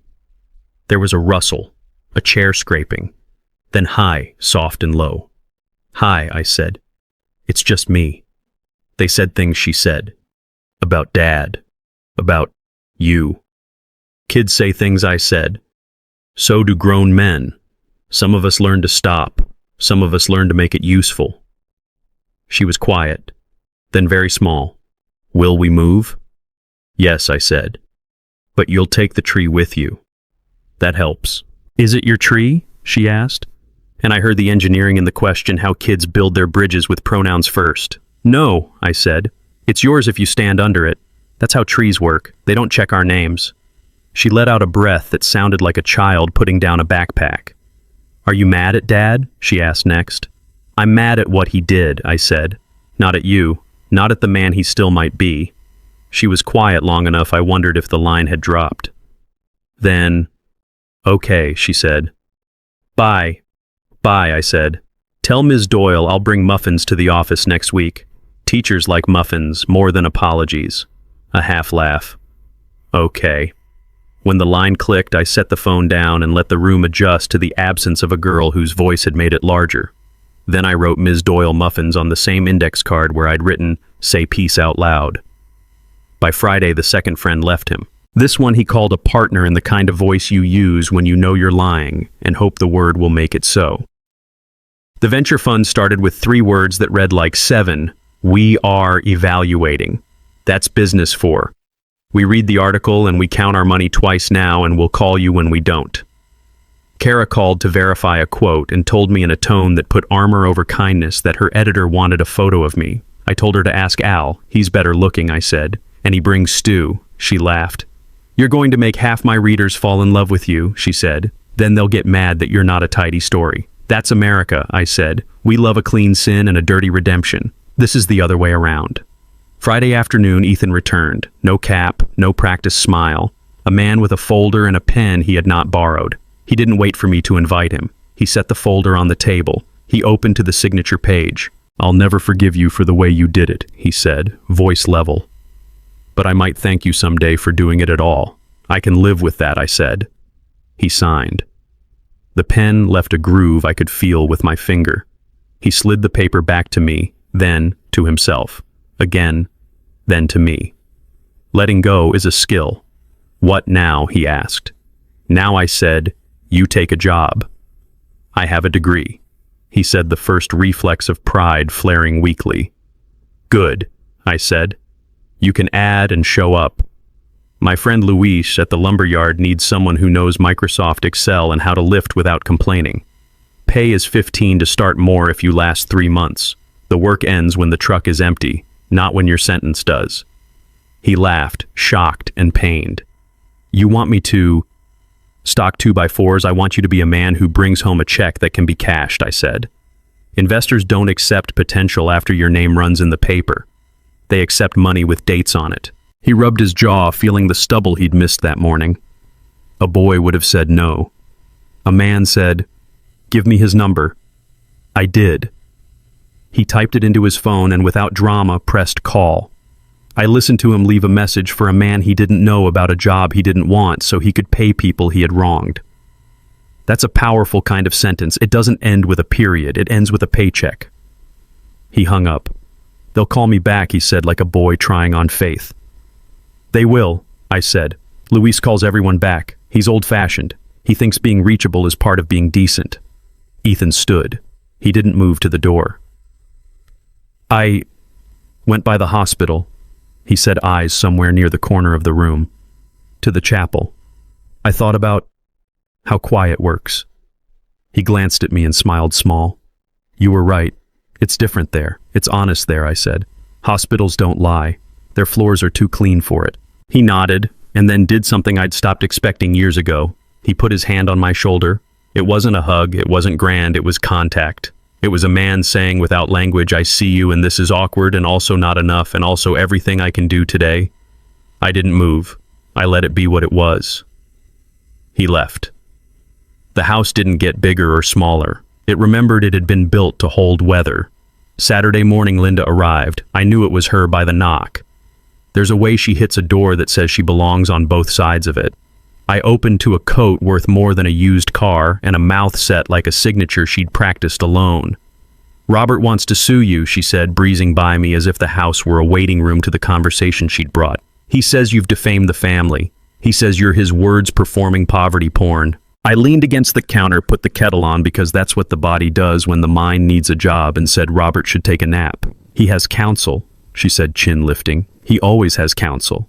Then he should ask them what truth is, I said, and how it enjoys the sunshine more than the shade. She laughed, not kindly, not cruel, just tired.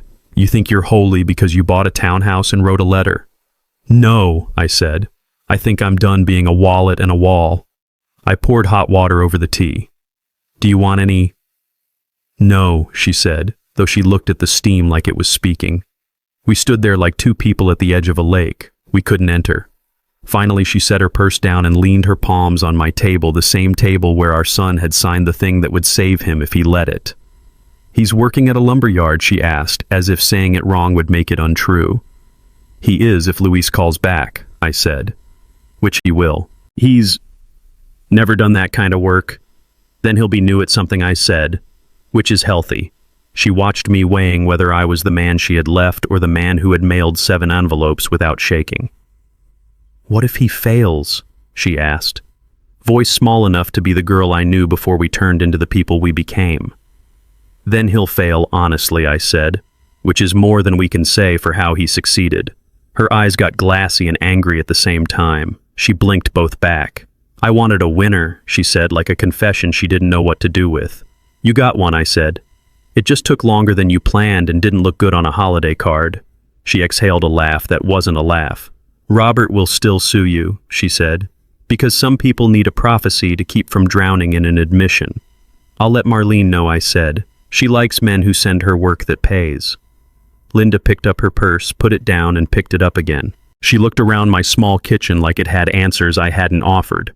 You look okay, she said, a little surprised. I am, I said. Okay isn't a sin. She almost smiled. Mary. She stopped. No, that's not it. Peace, right? Peace, I said and meant it, and she saw that, and that made both of us a little grief-stricken for a second. After she left, I took my mug to the window. The maple branches held a thin frosting of new snow, like the sky had gotten old and careless and spilled. I thought about how the week had been a lesson in gravity. Paper drops, doors open, men fall into the work they avoided, and some of us learn to rise anyway. My phone buzzed. Luis. Got your boy, he said. He left a good message. Sounded like a man doing a thing he didn't want to do, which makes him my kind of hire. Tell him 6 a.m., Monday, steel toe boots, gloves, donuts don't hurt. He'll be there, I said. I'll tell him about the donuts, good Luis said. Men are easier when their hands are full of sugar. Saturday afternoon, Frank emailed a PDF titled Framework. I opened it and smiled despite myself. It was my restitution and repair letter rewritten in a lawyer's hand, sterner, friendlier, and undeniable. Dates shifted. Numbers grew more realistic. The line about therapy stayed. I hadn't asked for that. Frank had learned some things the hard way, too. If he performs for 6 months, Frank wrote at the end, I'll recommend to the others that we consider the civil track sufficient. If he doesn't, I won't have to recommend anything. The world will. Saturday night, the house quieted in a way I hadn't known in years. Not the quiet of being left, but the quiet of having set something down. I didn't light a fire. I didn't turn on the music. I sat and listened to the hum of the furnace, the settling of wood, the sound a pen makes when you click it twice with no intention of writing. The text came at 9. Ethan. Luis called. Monday. 6. Do you have gloves? I typed. Top drawer left of the sink. I'll leave them on the porch. Then I added, buy your own by Friday. The first pair is a gift. The second is a choice. He replied with a single word that hurt more than any insult he'd thrown at me when he was 18. Okay. Sunday morning, the church let out onto the sidewalk, salted thinly. I don't go much. The chapel at the hospital is enough for me. But I stood across from St. Mark's and watched men shake hands and say old words to new people and felt a brief angry flicker at how many of them had read Kara's piece and pretended they hadn't. Anger is bad fuel. It burns hot and leaves you cold. I walked it off and let it go. Sunday afternoon, I baked muffins and wrote a note to Ms. Doyle that said simply, thank you for standing in the hallway when my granddaughter needed an adult. When I was a boy, no one did that for me. Consider this gratitude with blueberries. I sealed it and put it by the door next to the gloves. Late that night, the sky started over, throwing down soft, obedient flakes. The kind that looks like forgiveness, but is just weather doing its job. I put on my coat and stepped onto the porch in socks, let the cold find my ankles, breathed in the way a man does when he's testing his lungs and his choices. The lights across the street went out one by one. The town turned into a collection of rectangles with secrets inside. I stood until my toes told me I was being foolish, then went back in and set an alarm for 5:30. It felt like a thing fathers do even when their sons are men. At 5:27, I was at the sink with a mug in my hand when headlights crawled slowly past my window and stopped outside. A car idled. The door opened. Footsteps on my walk. A hand reached for the gloves I'd left on the chair by the door. A soft knock. Not the way he'd always knocked like the house owed him. A man checking on another man. I opened to Ethan in the coat that Ethan had seen better offices and worse mornings. He held up the gloves like proof we were both telling the truth. Luis likes bear claws, I said by way of blessing. Copy, he said. He shifted, then looked me in the eyes. Dad. He began, and it was enough. No speech, no performance. 2 letters rebuilt into a bridge. Go, I said. Lift. He went. When the engine faded, the house didn't feel empty. It felt used well. I set my mug down and took the index card from under the folder. I added a 5th line in the same block letters I'd used at the UPS counter, earned is greater than owed. Then I put the card back and turned off the kitchen light because there's a kind of darkness you get to choose after you've finally stopped being someone's flashlight and learned how to hand them a map. By Monday at noon, the town had learned a new trick, how to look away without looking guilty. It's a local art one I recognized from old union halls and chamber breakfasts. When a man is falling, the room doesn't shout. It studies exits. I started the day early because he did. At 5:55 a.m., I stood behind my front door and watched the shape of my son climb the short walk and take the gloves I'd left on the chair. He tapped once gently like a neighbor, and I opened to see a man dressed for humility, steel toe boots, a borrowed beanie, the coat that had always pretended to be warmer than it was. Luis likes bear claws, I said. Copy, he said, smiling like a boy borrowing a grown man's word. He went. I made tea because coffee made my heart remind me how stubborn it still was. At 6:40, a text, Ethan. Clocked in. Cart math is harder than I thought. I wrote back nothing. He didn't need encouragement more than he needed the next pallet. By 9, the phones had learned a different rhythm. Marlene messaged recorder, posted deed in lieu notice now public. A few calls are incoming, I'll screen. Frank emailed a single line, first restitution received. He attached a screenshot of deposit for $187.43. It wasn't a lot, and it was everything. Men build good lives the way they build bookcases that don't wobble by getting the first hole straight. I went for a walk. Lincoln had that hard January light that makes every surface look honest. The maple by my window held a thin rhyme like a secret it didn't mind sharing. I thought about the first time I'd walked these blocks after the divorce and how the air had felt like it owned the place more than I did. This morning, the ownership felt mutual. When I returned the red light on the landline, the old stubborn device that refuses to die was blinking. 2 messages. The first in a voice I didn't know, Mr. Brooks.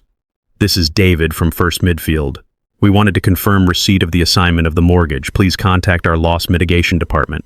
A good time to call is between 2 and 4. Also, your, approach was appreciated. Our team is used to seeing these go another way. The second was a voice I knew too well by now, polite, because she makes politeness a tool, Mr. Brooks Kara here. Quick ask, there's going to be a breakfast at the Embassy Suites on Wednesday. Startups and small business mixers do their networking in piles of eggs and weak coffee. Word is, Robert Weston's firm will be there and is telling a tight circle that you're, quote, orchestrating a vendetta. If you show up, say nothing. All you need to do is exist. The room will do the rest. I didn't answer then. I made a note on the index card under my folder. Eggs Weston exist. You can destroy a performance by refusing to audition. At noon, the lumberyard horn blew a soft, old-world sound, then again at 12:30. At 12:42, the phone rang. Dad, he said, breath still climbing. Luis is a machine. He knows where every 2x4 in Nebraska wants to be. Good, I said. I didn't drop anything he added, like a child telling me he'd kept his lunch money safe. He told me to use my legs. I did. You'll sleep well, I said. That's a wage you don't report. He hesitated. Tonight, we'll start packing. Ava wants to label boxes by room. Jake says he'll help if there's pizza. Pizza helps everything I said. Will you? He stopped. The sentence wasn't sure if it wanted to finish. No, he said. We'll manage. You will, I said. Check the bottom of the junk drawer for Sharpies. Every house hides them there. He laughed, caught himself, let it turn into a breath. Okay. We hung up. I stood in my kitchen and realized something had shifted in me. The version of the story where my son was a villain had started to learn the language of work. Villains don't carry plywood. They stand in offices and call other men from behind glass. The next call wasn't my favorite. Stanley Roberts said, voice smooth as the sleeves on his shirts. We need to talk. No, I said, because older men are allowed to enjoy brevity. He laughed like he'd been challenged to a game he wove into his rulebook daily. We'll talk, he said, undeterred. Wednesday. Embassy Suites. Come early. I'll buy you orange juice. You always liked a stage, I said. And you always liked a ledger, he replied. See you then. He hung up before I could deny him the pleasure of predicting me.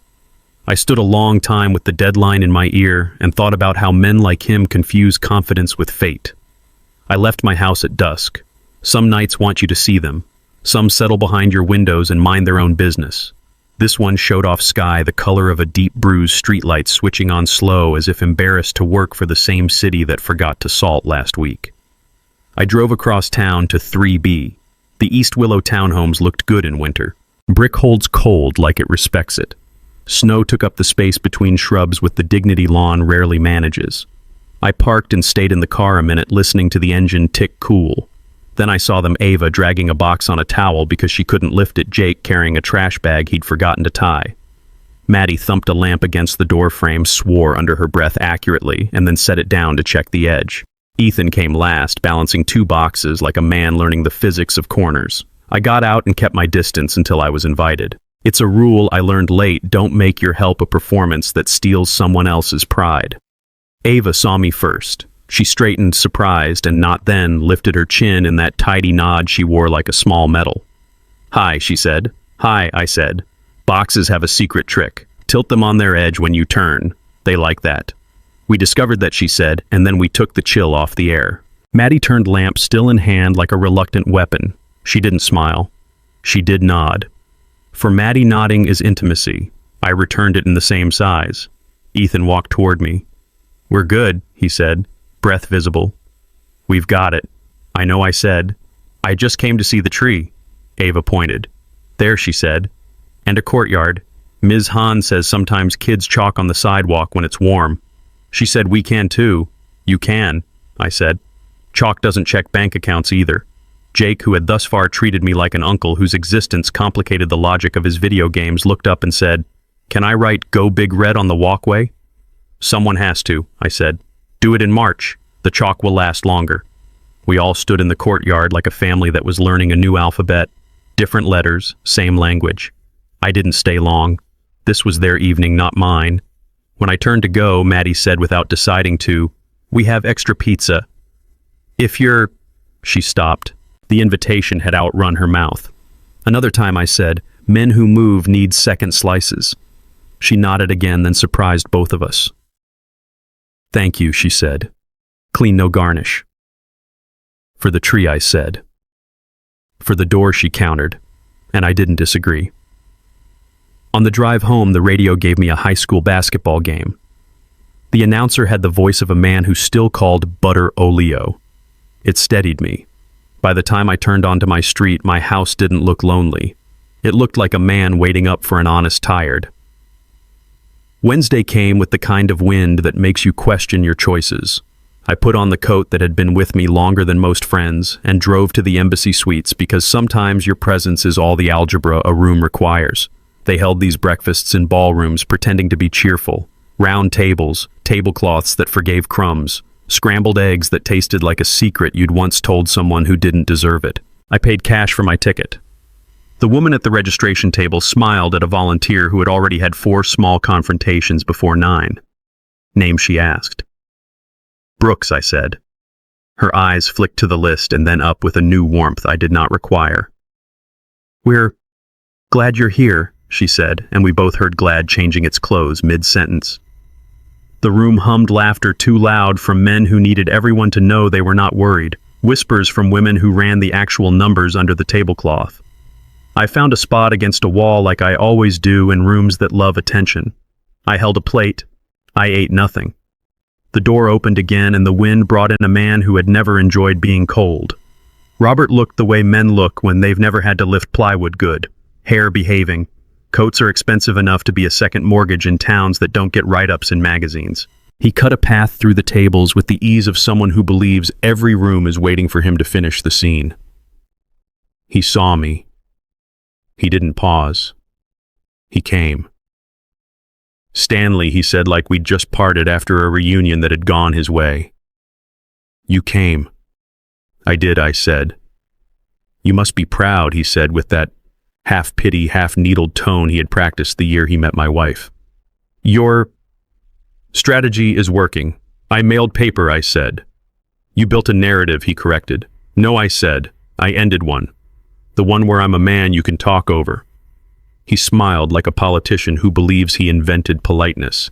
"You hurt your son," he said, lowering his voice for effect. "Does that taste good?" "Hurting people.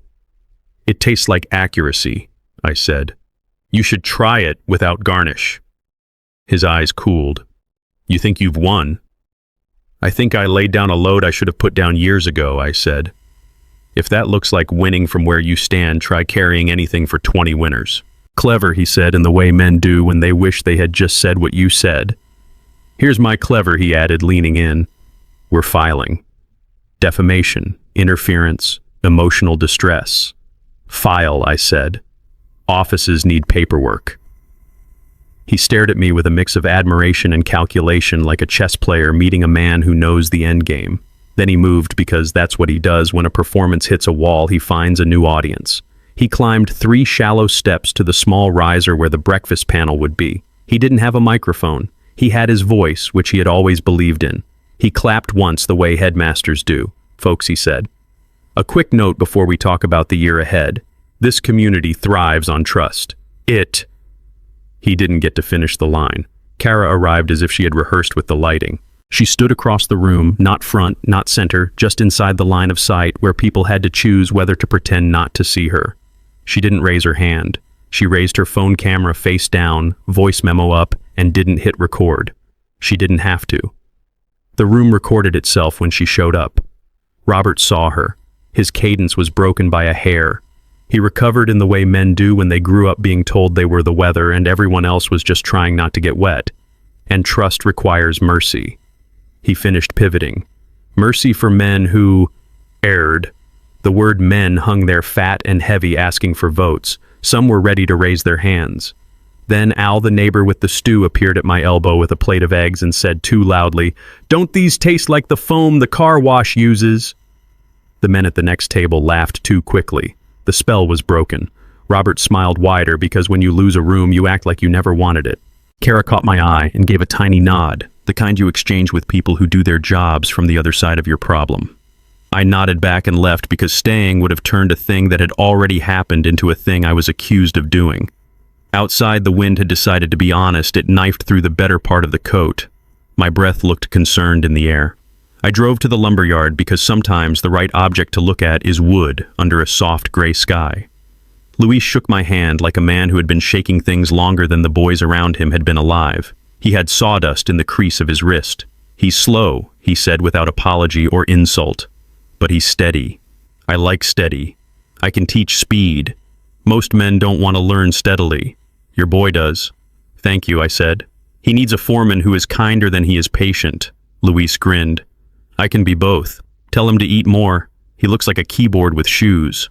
I walked to the far bay and found Ethan learning what it means to stand in one place and sweat without embarrassment. He saw me startled, then disguised the startle as a step toward the next task. He lifted, loaded, measured, mismeasured, corrected, and finally turned. "You left the breakfast early," he said, as if he hadn't been there but knew anyway. "Rooms that believe themselves aren't good for my blood pressure," I said. "Robert wants to sue you," he said. "Robert wants to be young again," I said. "He can't. He can pay a lawyer to dress him like yesterday. That's as close as he gets." Ethan laughed, a sound almost without bitterness.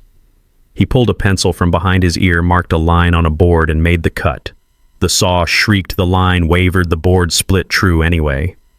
"I paid Frank again," he said, not meeting my eyes. $200 next week. The hardware store down the road needs weekend help. I told them I can count. They liked that more than my degree. "Good," I said. "Degrees are useful. Counting is rent." He nodded to the pile he'd made. "Luis says I can graduate to the forklift when I stop pretending it's a dragon." "He's right," I said. "Dragons don't stack pallets. Men do." I left him to his dragons. On the drive home, I passed a billboard that used to feature his smile beside a phrase about solutions. Now it offered a car wash a mile past its prime. The world is efficient when you let it be. The afternoon brought an email from the State Securities Bureau. "We have received your materials and begun preliminary review. We may request additional information. Thank you for your cooperation." It read like a bus schedule. It comforted me more than any speech. Buses and bureaucrats, if you don't fight their slowness, they'll carry you. At 4, Ms. Doyle from Westfield texted a photo of Ava's chalk drawing on the 3B walkway. The chalk was pale against winter concrete, but I could make out a tree, a square for the bedroom window, and underneath 3 block letters, GRAN. The N had gone long, like a child trying to make the end of a word shake a hand with the world outside it. Above the N, a neat, small exclamation point. I didn't cry. Some people prefer the privacy of a man in a kitchen at 10 p.m. Dinner was a can of chili and the last of Al's stew. I warmed them together and called it a recipe. The doorbell rang at 7. I opened to find Maddie in a coat that tried to stay angry but failed. "Jake wants to return your Tupperware," she said, holding it up like proof of civilization. "He can toss it at the house," I said. "We're even that way." She almost smiled. He drew a playbook for the chalk. "Of course he did," I said. She looked past me into the house and then did a surprising thing. "May I come in?" I moved aside. She stepped into the kitchen as if it were a truce and set the container on the counter like a signature on a treaty. "I hate you," she said. It wasn't venom. It was an autobiography. "I hated you more last week." "I can hold both," I said. "I'm getting good at multiple truths." "You know what I mean," she said, pressing forward so she didn't have to feel the first thing. "You embarrassed us. You bought our house like it was a couch at a yard sale. You staged a morality play in our den." "I did a house cleaning," I said. "It turns out both metaphors use the same broom." She stared at me. I let her. "When your wife left you," she said finally, "did you think you would ever be this man?" "No," I said. "I thought I'd be smaller forever." She nodded like she'd measured me and found the number a little larger than last time. "He's tired," she said. "He sleeps without moving. He snores." "Good," I said. "Men who snore have finally given up on their PR teams." She laughed softly.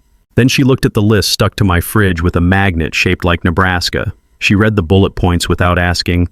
"Stop answering first. Trust the paper. Leave a door open for the children. Say peace out loud. Earned is greater than owed.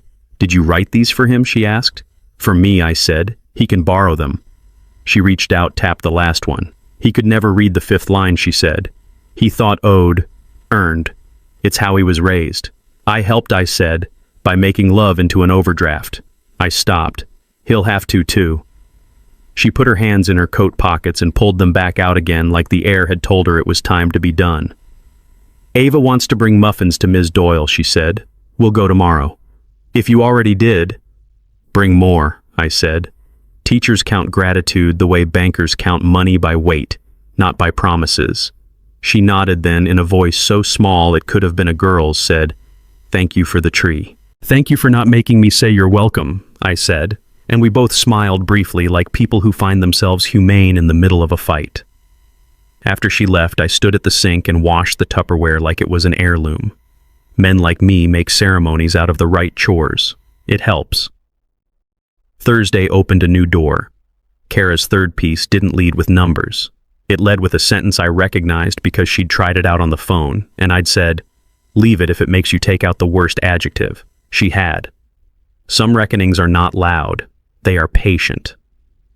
The article was a portrait, not a prosecution. It described a father who had refused to turn vengeance into spectacle, a son who had just begun to stand still and do a job. No one congratulates you for online. It quoted Helen briefly, beautifully. I don't need him punished. I need him changed. The only way to know is time and receipts. It mentioned the deed in lieu without drama. It did not name 3B. Mercy works best when clean. The article did something else. It took a sentence from Ms. Doyle, the kind of adult who knows how to use her voice. Teenagers don't need the internet to be cruel. They need adults who show up anyway. It included a photo shot from sidewalk level of chalk on a courtyard path. You could make out a tree and a window and 3 block letters, G-R-A.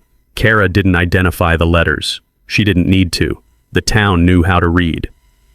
By afternoon, my phone was full of messages from men I hadn't seen in years. That's how it goes. Some praise, some ask for coffee to pick your brain, some send chest-thumping advice about how I should go for the jugular. I wrote back to none of them. Jugulars are for men with trophies on mantles. I prefer receipts on fridges. That night, the lumberyard called. Not Luis. A number marked as office. Is this Mr. Brooks? A woman asked. Yes. Ethan fainted, she said. Her voice wasn't panicked, it was practical. He stood up too fast after moving the plywood and down he went. He's fine. He's embarrassed.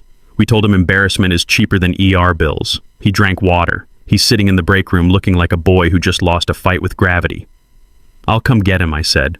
No need, she said. Luis is driving him home. He says men don't go home with their fathers after they faint unless they're 12. I heard muffled laughter on her end, then a softer tone. He's trying Mr. Brooks. It's obvious. I know, I said. Thank you for telling me he fainted like a lumberjack and not a soprano. She laughed. We serve all types, she said, and hung up. 15 minutes later, my doorbell rang.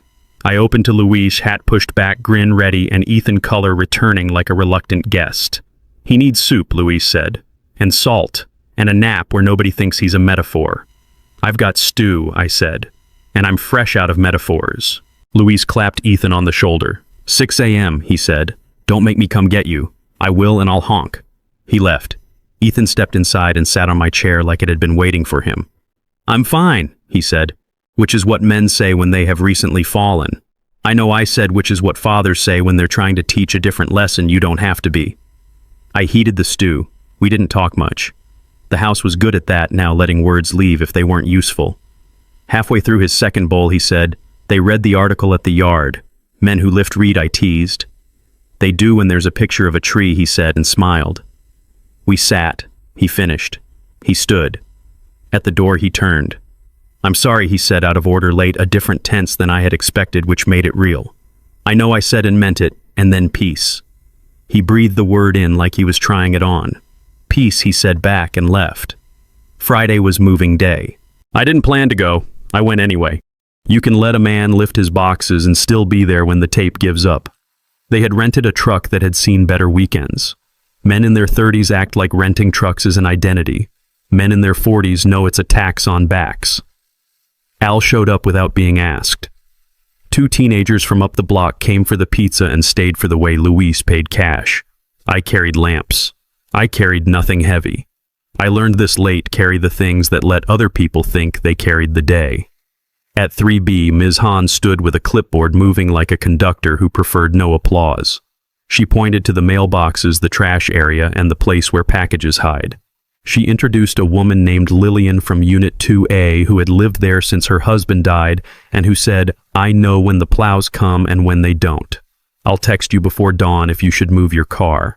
If you don't, I'll bang on your door." "Welcome," Maddie cried, which is to say her eyes shone and she walked away so no one could call it crying. Ava took the keys and did what children do with small powers. She opened, closed, opened again, and declared the lock friendly. Jake asked where the closest pizza place was now. I said, "The one that delivers," and he nodded sagely, like a man with priorities. We emptied the truck. We ate standing up. We broke down boxes. We watched as the first child walked the chalk to the courtyard and added in a crooked, honorable hand the last letter, ND Grand. It looked wrong and right at the same time, like a word that forgot half itself and still managed to say everything. I went home before sunset. On my porch under the glove hook sat a paper sack with 2 bear claws. No note. Luis's handwriting is the kind made by a man whose hands have better work. My phone buzzed as I carried the sack in. Unknown. We're evaluating with a screen capture of a venture fund's statement. Then a second text from a different number. Closing the line for now. No hard feelings. The city is polite when it cuts you away from its money. It prefers to do it with manners. At 9, Kara called to tell me that Robert had filed nothing, had spoken to 2 lawyers who quoted him numbers, and had rephrased his outrage into a post about accountability and compassion that even his friends found embarrassing. I didn't say I was surprised. I was not. Men like Robert rarely go to court. They go to cocktails. Before bed, I walked outside with the sack, took a bite of a bear claw that tasted like a promise kept, and looked up. The sky was clear. Stars took up their old posts, the kind men always point at when they want to feel small. I didn't feel small. I felt accurate. Inside, I pulled the index card out, added a 6th line. Show up, then shut up. I slid it back under the folder and turned out the light. The furnace hummed. The house settled 3 millimeters into its foundation, proud of itself. Down the street, a plow groaned its way past late and loud, making a seam down the middle like a stitched wound that had decided to heal. Some reckonings aren't loud, Kara wrote. She was right. They're steady. They're breakfast rooms that stop applauding. They're lumber yards at 6 a.m. and chalk that survives a thaw. They're a boy who fainted and a man who went back to lift anyway. They're a grandfather who learns to be a father by not being a savior. Tomorrow would bring receipts and weekends and a foreman who honked when you weren't ready. It would bring a mother who learned to say thanks without an audience, a girl who knew which way to hold a key, a boy who wanted pizza and for once deserved it. It would bring wind and headlines, and maybe if the world had a sense of humor, a robin in a tree no one owned and everyone could stand under. Peace, I said to the dark. It didn't answer. It didn't need to. I don't usually come to the financial district in the morning, but today I stood across the street, both hands wrapped around a paper cup of coffee, letting the heat seep into my cold knuckles. Glass and Carter's headquarters loomed above tall glass panels, gleaming like they'd been polished just to reflect the slate-gray sky. The clouds hung low, heavy, ready to burst.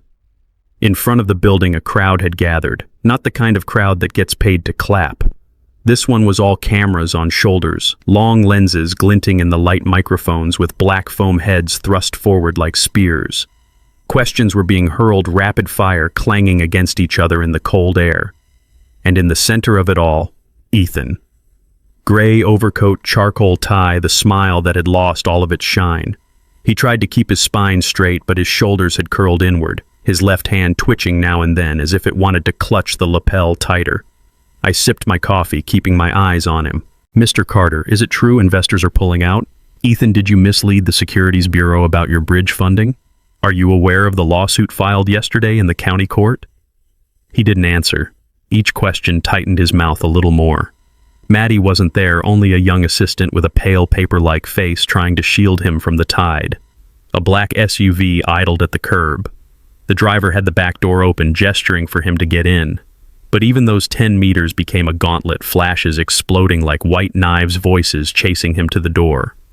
I knew exactly who had sent Kara Ng's press release to the media and who had slipped a copy of the civil suit to his investors. I didn't need to be in that scrum to see the rope I'd tied drawing taut. A strong gust whipped down the street, carrying the mix of car exhaust and coffee from a corner cafe. It pulled me back to another morning years ago, Ethan standing tall on the stage at his MBA graduation, black gown and square cap, looking every inch the golden boy. He'd glanced at me once, quick and cool, before turning back to his friends. That day, I'd been first to arrive front row. I'd believed in his potential like I believed the sun would rise.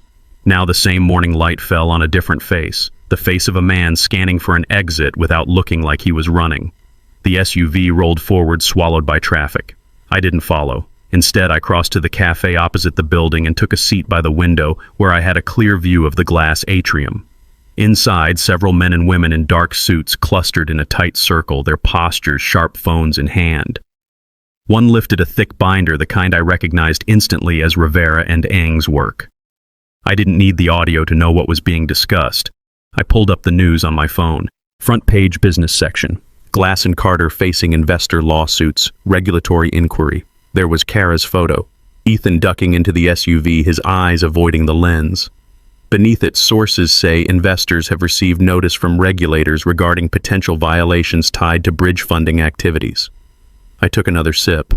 The coffee had cooled, but the bitterness stayed. The cafe door swung open with a rush of cold air and a familiar voice. Stanley. I looked up. Frank Doyle. Turtleneck tweed overcoat, still carrying himself like a man who could stare down a boardroom. He set his coffee down on my table without asking. Better view from out here, he asked, sliding into the chair opposite. I don't need to wade in, I said. Some scenes are clearer from a distance. Frank smirked. You haven't changed. Still know how to move a piece and let the board tie itself in knots. I glanced back out the window. Some positions, you just have to place the first stone. Gravity does the rest. He leaned forward. Emergency meetings happening upstairs. Some want Ethan to step down temporarily. Maddie's trying to rally the other side. I don't think she realizes this thing's already past her control. I stayed quiet, watching the snow start to fall, small flakes swirling in lazy spirals. In my mind, Maddie's voice echoed from a long-ago Christmas dinner, sharp and dismissive. We don't need anyone slowing Ethan down. From the corner of my eye, I saw two reporters slip into the building, cameras ready. The glass doors sealed shut behind them, muting the chaos, but time for Ethan was shrinking fast. Frank sipped his coffee. You going to... He left the sentence dangling. I let the silence stretch.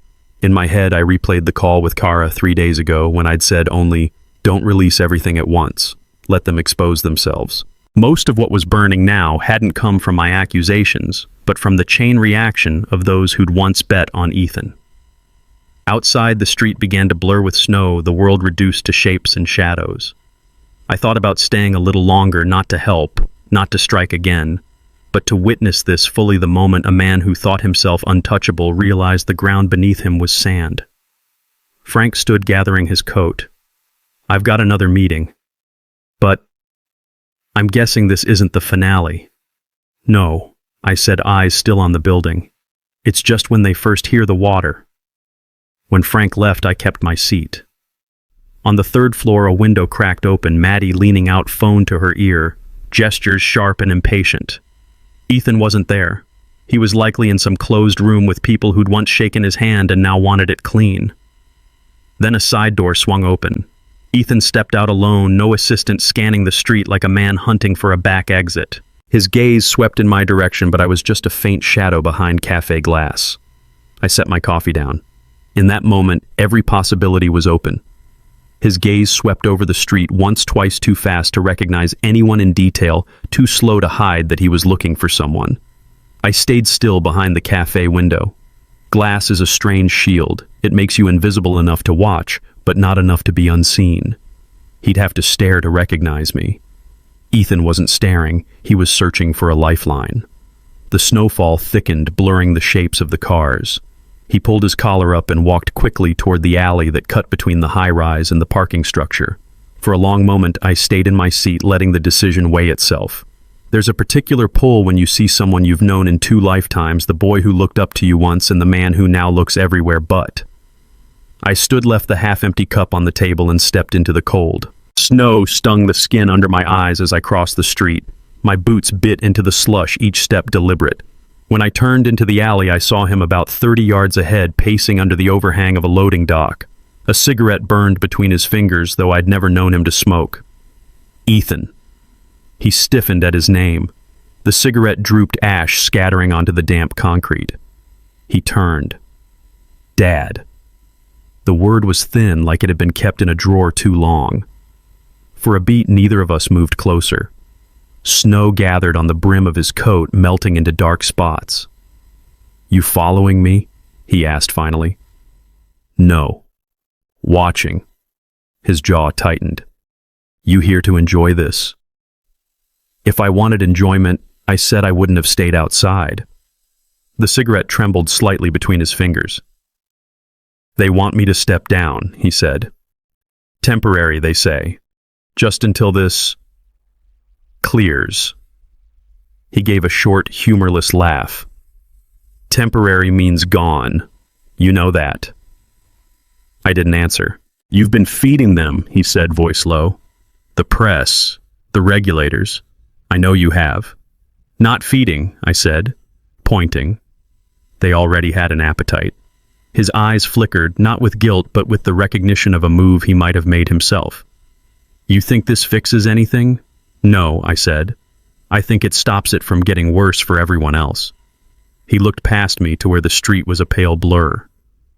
"You could have come to me." "I did, years ago. You told me winning was all that mattered."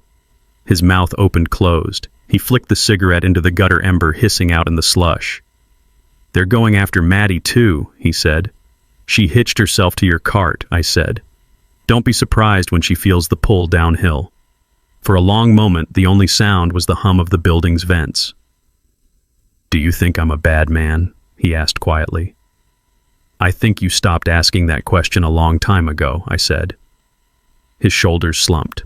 He looked smaller somehow, like the suit wasn't tailored for this version of him. "You could still help me," he said. "Tell them it's not what it looks like. That I just made mistakes." "And what would you do differently?" I asked. He hesitated, and that more than any answer was my answer. "I'm not here to rescue you," I said. "I'm here to make sure the ones who can't fight back get left standing." A horn blared from the street, cutting the air between us. He flinched like it was aimed at him. "You'll regret this," he said, finally, voice brittle. "I regret plenty already," I said, and stepped past him toward the street. I didn't look back until I reached the corner. He was still there under the overhang, watching the snow like it might tell him what to do next. I spent the afternoon at Marlene's office. She had the conference table covered in manila folders, each one labeled in her tight block handwriting. "Investor Group's filing was accepted this morning," she said, sliding a copy toward me. "Frank's name is on it along with Helen and Raj. The Bureau's inquiry has gone formal. They sent the notice certified. And..." She tapped another folder. "2 former employees from Glass & Carter reached out. Whistleblowers." I scanned the affidavits' accounts of doctored quarterly reports, misrepresented client lists, and funds moved through shell accounts. "They're good witnesses?" I asked. "Solid," she said. "One's got email chains. The other kept meeting notes, detailed ones. If Ethan thought loyalty would keep them quiet, he miscalculated." I leaned back, feeling the weight of it. "You're not smiling," she said. "I'm not in this for smiles." Her phone buzzed. She glanced at it, frowned. "Speak of the devil." She turned the screen so I could see Ethan Carter. Calling. I shook my head. She let it go to voicemail.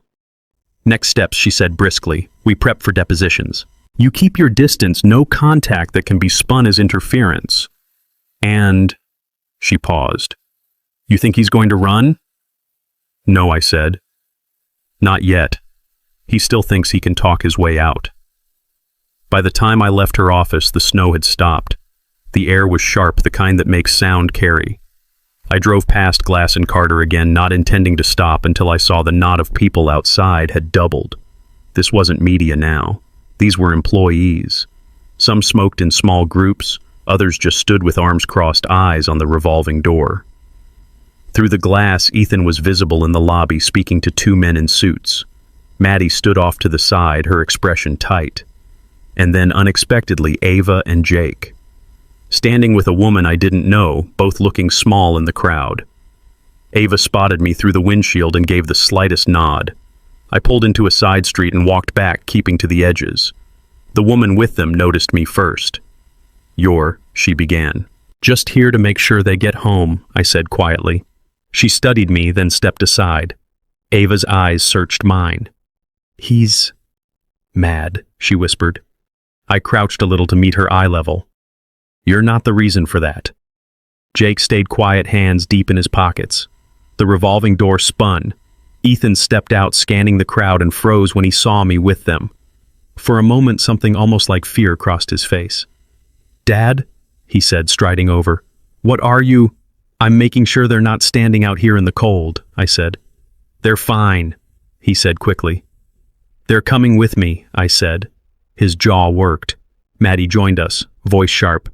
You don't get to just take them. They're not packages, I said. They can choose. I looked at Ava. She glanced at her brother, then back at me. I want to go, she said. Jake nodded. Ethan's mouth opened, but before he could speak, a reporter's camera flashed inches from his face. Questions flew again, chaotic, and in that moment I guided the kids toward the street. I didn't look back. We drove in silence. Ava sat in the front, Jake in the back, both watching the city lights slip past. At a red light, Ava said softly, Is he going to be okay? I kept my eyes on the road. That depends on what he decides now. She nodded, biting her lip. When I dropped them at 3B, the property manager was waiting, keys in hand. No mention of me, just the quiet efficiency of a plan working as intended. I stood at the curb until the door closed behind them. Some things you do for the world to see, others you do so that no one ever knows. That night my phone buzzed again. Unknown number, a text. He's burning bridges faster than he can build them. I didn't reply. I already knew. This wasn't the finale. But the fire was spreading. And sometimes the only thing you can do is let it. The morning the consent order was scheduled, the sky went the color of old paper. That thin pre-snow light, honest, tired, unwilling to pretend it was anything but what it was. I shaved with the carefulness you give to endings. Then I took the rubber-banded stack of letters from the drawer, the ones I'd written and never sent, and slid them into my coat pocket. Not to read again. To carry once more to the place where I would finally decide what I was keeping and what I was setting down. The courthouse on O Street has learned how to swallow noise. Even when voices rise on the steps, they flatten once you pass the metal detector. Inside, the floor carries you whether you feel like moving or not. I walked to the second floor to a conference room with a window that framed a map of the parking lot. Marlene was already there, sorting manila folders into neat stacks like a woman laying out instruments before a surgery. Morning, she said, crisp and kind in the same breath. They'll wrangle the civil group first, bureau after. Frank's here. She tilted her head toward the far corner. Frank stood with his hands in his pockets, looking exactly the way you want the man you hurt to look when he has decided not to hate you forever. Contained, resolute, alive to the possibility of a better outcome that will require work. Stanley, he said. Blizzard coming. They always say that, I said. Sometimes it's just weather. He smiled, then let the smile go. You hear? 2 more employees came forward. One of them has a Slack export that's going to make a compliance officer cry. Marlene slid a packet across to me. Proposed consent order. The language was the language of men who learned precision, so they didn't have to shout, no admission of guilt for purposes of civil litigation, but acknowledgement of conduct. 7-year bar from serving as officer director of any entity raising public-private capital, monetary penalty, mandatory restitution plan, documentation, quarterly compliance check-ins. He'll try to bargain the 7 down to 5, Marlene said, tapping the page like she was telling a nail it would be enough. Don't react. It's the Bureau's call. What matters is the bar and the paper trail. A knock at the door. The court reporter slid in and arranged her machine with the reverence of a man setting an altar. Then Kara stepped through the doorway, shoulders dusted with cold, her notebook already open to a blank page. You're not going to get much, Marlene said without looking up. I'm not here for much, Kara said. I'm here for the doorknob turns. She moved to the wall and became a shadow with ears. That's a skill you can't teach. The door opened again. Maddie, first coat, black mouth, a line drawn straight with a ruler. Behind her, Ethan. The suit fit worse than it used to. Pride, the human kind, and fabric, the tailored kind, share a weakness they both show where a man has been thin. He glanced at me, then away. We were all mirrors at the wrong angles. Counsel for the investors sat. Counsel for Glass and Carter sat. The bureau attorney sat with the measured stillness of a person who eats policy for breakfast and calls it bread. Marlene gathered the room with her voice and began. Pages turned. Dates were said out loud. The pen of the court reporter made a low, industrious scratching like winter mice. It didn't feel like a fight. It felt like a slow, careful negotiation between gravity and a house that had been built on ground that shifted when it rained. Ethan spoke once when his counsel nudged him. I regret, he began, and his tongue seemed to have to learn the word. I regret the confusion caused. His lawyer squeezed his wrist under the table hard enough that even from across the room I could see the lesson use English, not fog. He swallowed. I misrepresented timelines. I overpromised. I spent money I shouldn't have. I am trying to repair. No one applauded. People think sanction days end in gavel cracks. Mostly they end in printers warming up and signatures that leave ridges on paper. When the bureau attorney summarized the bar, Ethan's jaw worked, wanting to argue the number down like a man haggling over a used truck. His counsel leaned in. He didn't push. He signed. The room exhaled the way a place does when something large has been moved out of it. Frank looked at the signature and nodded once, nothing like triumph in it. Only relief in a key too low to hear if you were listening to music. Outside in the corridor between conferences, there is a window that looks over a frost-bitten lawn and a bench nobody sits on in January. We all needed air but didn't take it. We stood in little clusters and let administrative staff change out binders like stagehands. Maddie intercepted me while Ethan was pinned to a corner by his attorney, a man explaining consequences to a man who had paid to forget how they work. Happy, she asked.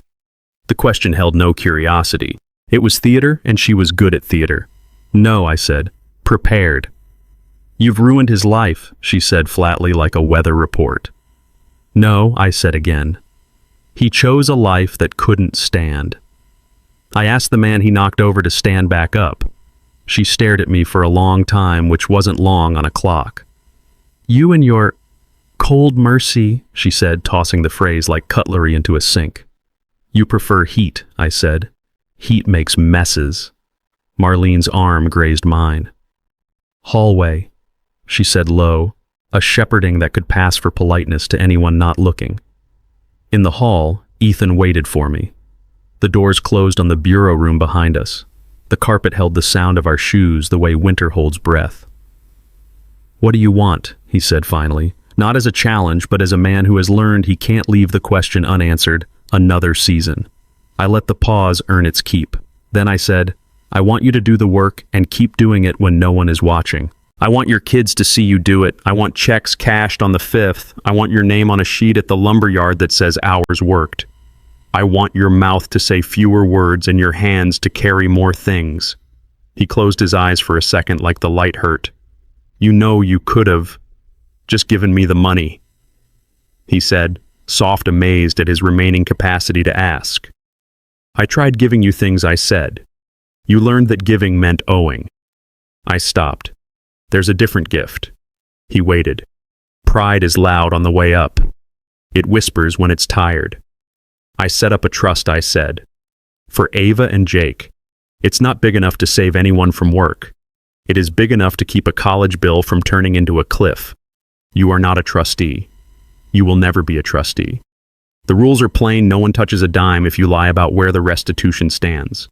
No one touches a dime if you stop showing up for work. The only person who can suspend distributions if you regress is the kid's school counselor. She knows how to tell the truth when it's inconvenient. His eyes found mine and stayed there. For a second, the look was the boy with the split lip and the bike chain that wouldn't catch. Then the man returned, and with him the discomfort of not arguing left worth making. Why do that? He said after the air had had enough time to mark the question as genuine. Because I said, I'm done financing your delusions, but I will fund their future if you stop trying to steal it."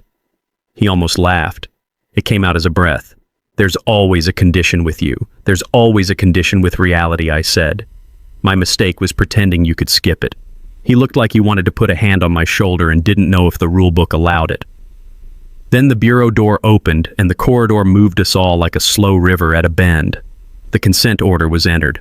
The civil framework was signed. A notary with a Santa mug on her desk stamped a seal with the satisfaction of a person who has found the right tool for the job.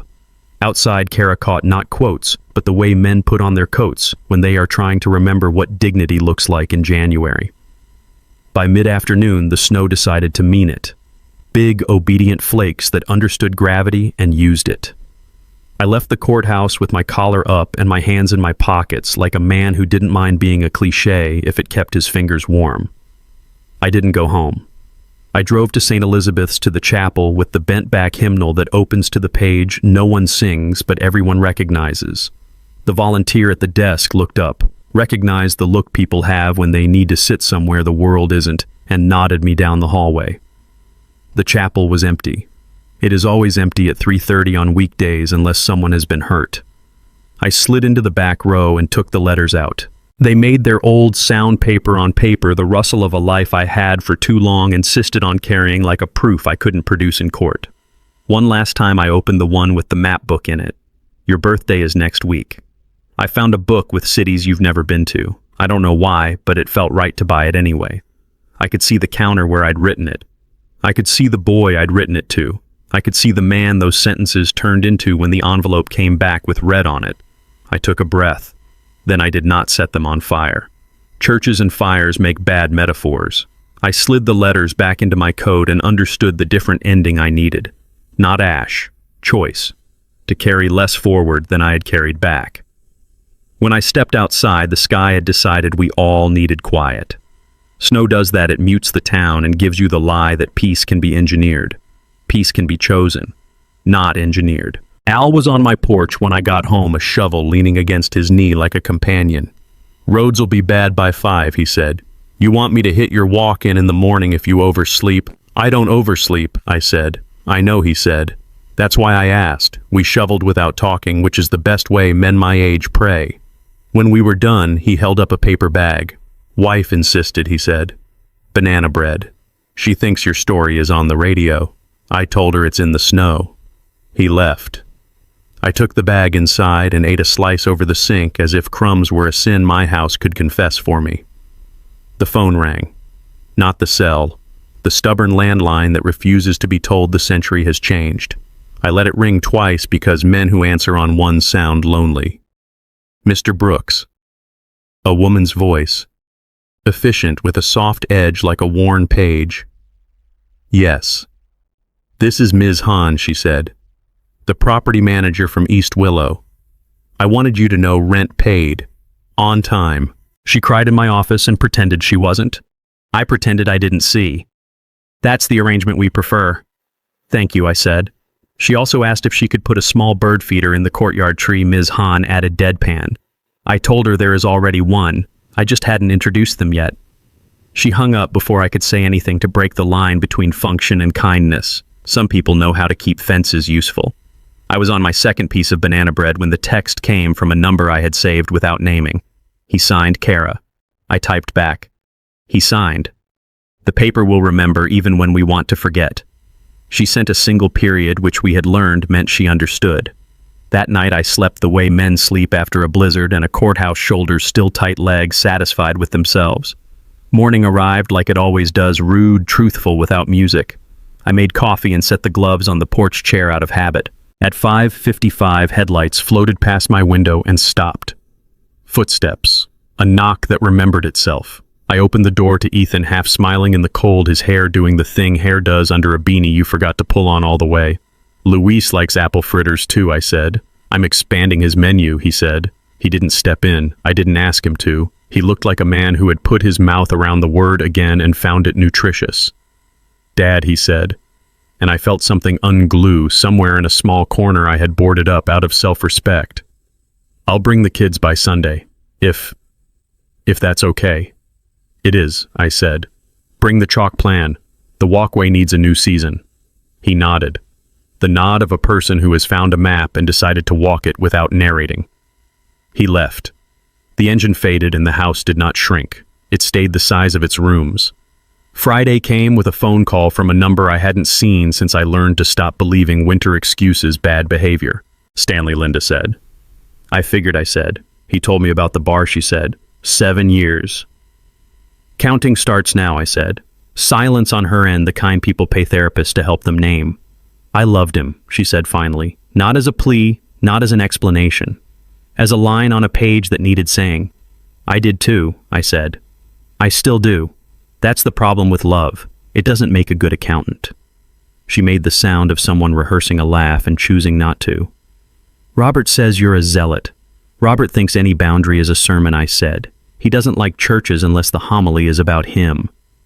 He's leaving, she said, and the evenness of her voice gave the sentence the dignity she wanted. To Denver.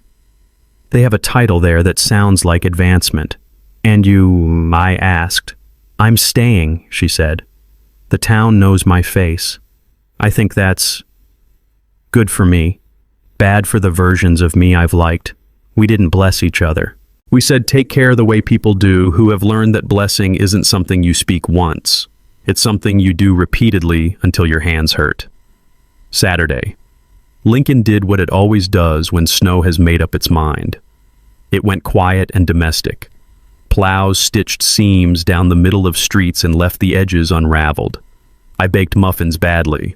I wrote Ms. Doyle a note that said, "Finches like sunflower seeds," and tucked it into a bag with blueberries I had not earned the right to buy in January. And then the chamber breakfast happened. Not the ugly one, the soft one, 2 weeks later when the town had read the article and stopped shouting online and started deciding what story to tell themselves when they saw Ethan at Hy-Vee. Kara texted the night before, if he's going to say it, he'll say it there. I showed up with the stubbornness of a man who doesn't like televised redemption but is willing to put up with the room if the words are clean. Round tables again. Scrambled eggs again. Coats on the backs of chairs like flags of reluctant nations. Ethan was on the small riser with a microphone. He held it like it might go live and bite him. He didn't ask the room for forgiveness. He didn't try to explain markets' timing or teams. He said what he'd written in a notebook that had sawdust ground into the spine. I told people what they wanted to hear so they would give me what I wanted to spend, he began. I did that because it worked. When it stopped working, I blamed everything but the thing that had always been the problem, me. The order entered last week says I can't sit on a board or raise money for a long time. I earned that. If you need me before then, I'll be at the yard on North 14th unloading truck 3 by 9:30 on weekdays. If you're owed anything by me, you'll get checks on the 5th. If a 5th passes and nothing arrives, it will be because you have the wrong address or because I fainted. You have permission to ask which. Someone laughed kindly. He didn't. My kids are learning to like a tree we didn't plant, he said. That helps. I won't say thank you to the person who arranged that because he hates gratitude when it comes with a speech. He prefers rent paid on time. He stepped down. The room did not applaud. It did something harder in a town this size. It made space around a man who had stopped filling it dishonestly. On my way out, Luis caught my sleeve. He wrote that himself, he said, not hiding the pride he'd decided to feel. I told him if he used the word synergy, I'd make him restack pallets alphabetically. I went home. The furnace hummed. The house measured out the afternoon the way old houses do, with sounds that would be misdiagnosed as creaks if you didn't love them. At dusk, a text came from the number that had sent me the first thank you about 3B months back. We're getting birds already. Ava says the one with the red hair is the boss. I typed woodpecker. He just thinks he is. 3 dots. Then, you knew it was me, didn't you? I didn't and I did. I wrote Linda. A beat. I couldn't sign my name that night, she wrote. I didn't have one I liked. Thank you for the door. No one had to see you open. I watched the screen until it dimmed. Then I set the phone down and said a small word that fit the new room. Peace. Sunday they came. A knock that tried not to be formal and succeeded. Ava with a paper grocery sack of chalks in colors that do not exist in nature. Jake with a pizza flyer and 97 opinions about toppings. Ethan with his hands in his pockets and a look like a man still learning the difference between apology and performance. We went to the sidewalk. The snow had receded into the edges, leaving a gray canvas with salt constellations. Ava drew a line, and then a tree, and then a square for a window. She wrote 3 letters like the first time, and then, without asking, finished them. Grand. She colored the N on purpose too long, then looked up as if to dare us to correct her. No one did. Jake drew a football play that made no sense, and then revised it into one that would still lose yardage but with flair. He handed me a stick of chalk the color of optimism and made me draw a box, because boxes are useful. Ethan stood with his hands in his pockets until pride lost its stamina. He knelt on one knee, then both, and colored in a corner someone else had abandoned. Harder than it looks, he said. Most things are, I said. We ate pizza at the table because eating pizza while standing over the sink is a sacrament I reserve for when I'm alone. Maddie did not come. She sent muffins. That is the language she knows. I answered in the dialect she understands best. I washed the tin and returned it with no note. It is possible to be fluent in a truce. After the kids sat on the floor with a board game that required honesty and dice, Ethan rinsed plates in my sink and did not pretend he was good at it, and I went to the drawer and took out the letters one last time. Come outside, I said. We stood on the porch. The maple held a thin membrane of ice catching light from the street in tiny, fatigued sparks. I held the stack and spoke to no one in particular, and them both in all.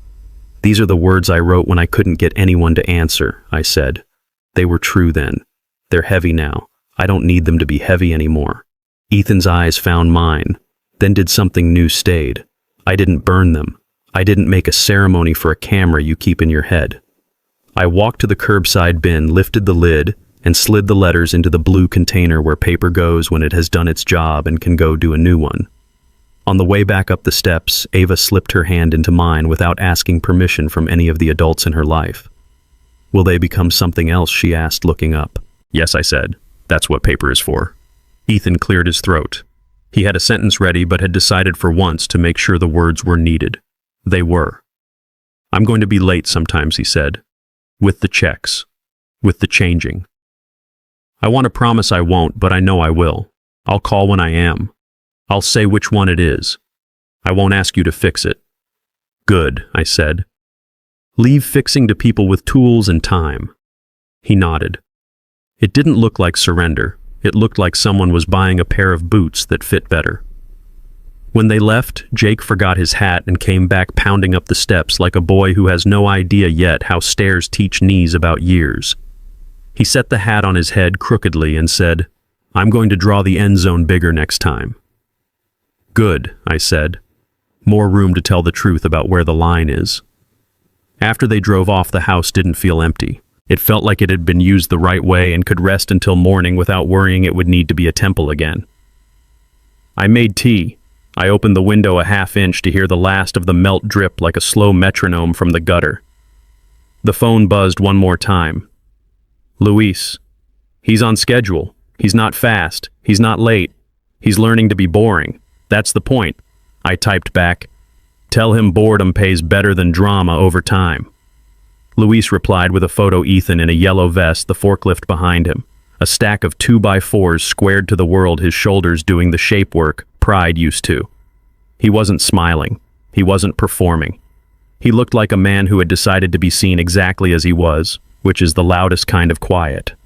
I turned off the light and stood once more at the door before locking it, letting the night come in and look around. Then I said it not as a flourish, not as a brand, but as a truth that had learned to be spoken without apology. Peace. Thank you for joining me on this journey. If you like this story, please like this video, subscribe to the channel, and share your impressions of this story in the comments. To listen to the next story, click on the playlist now showing on screen.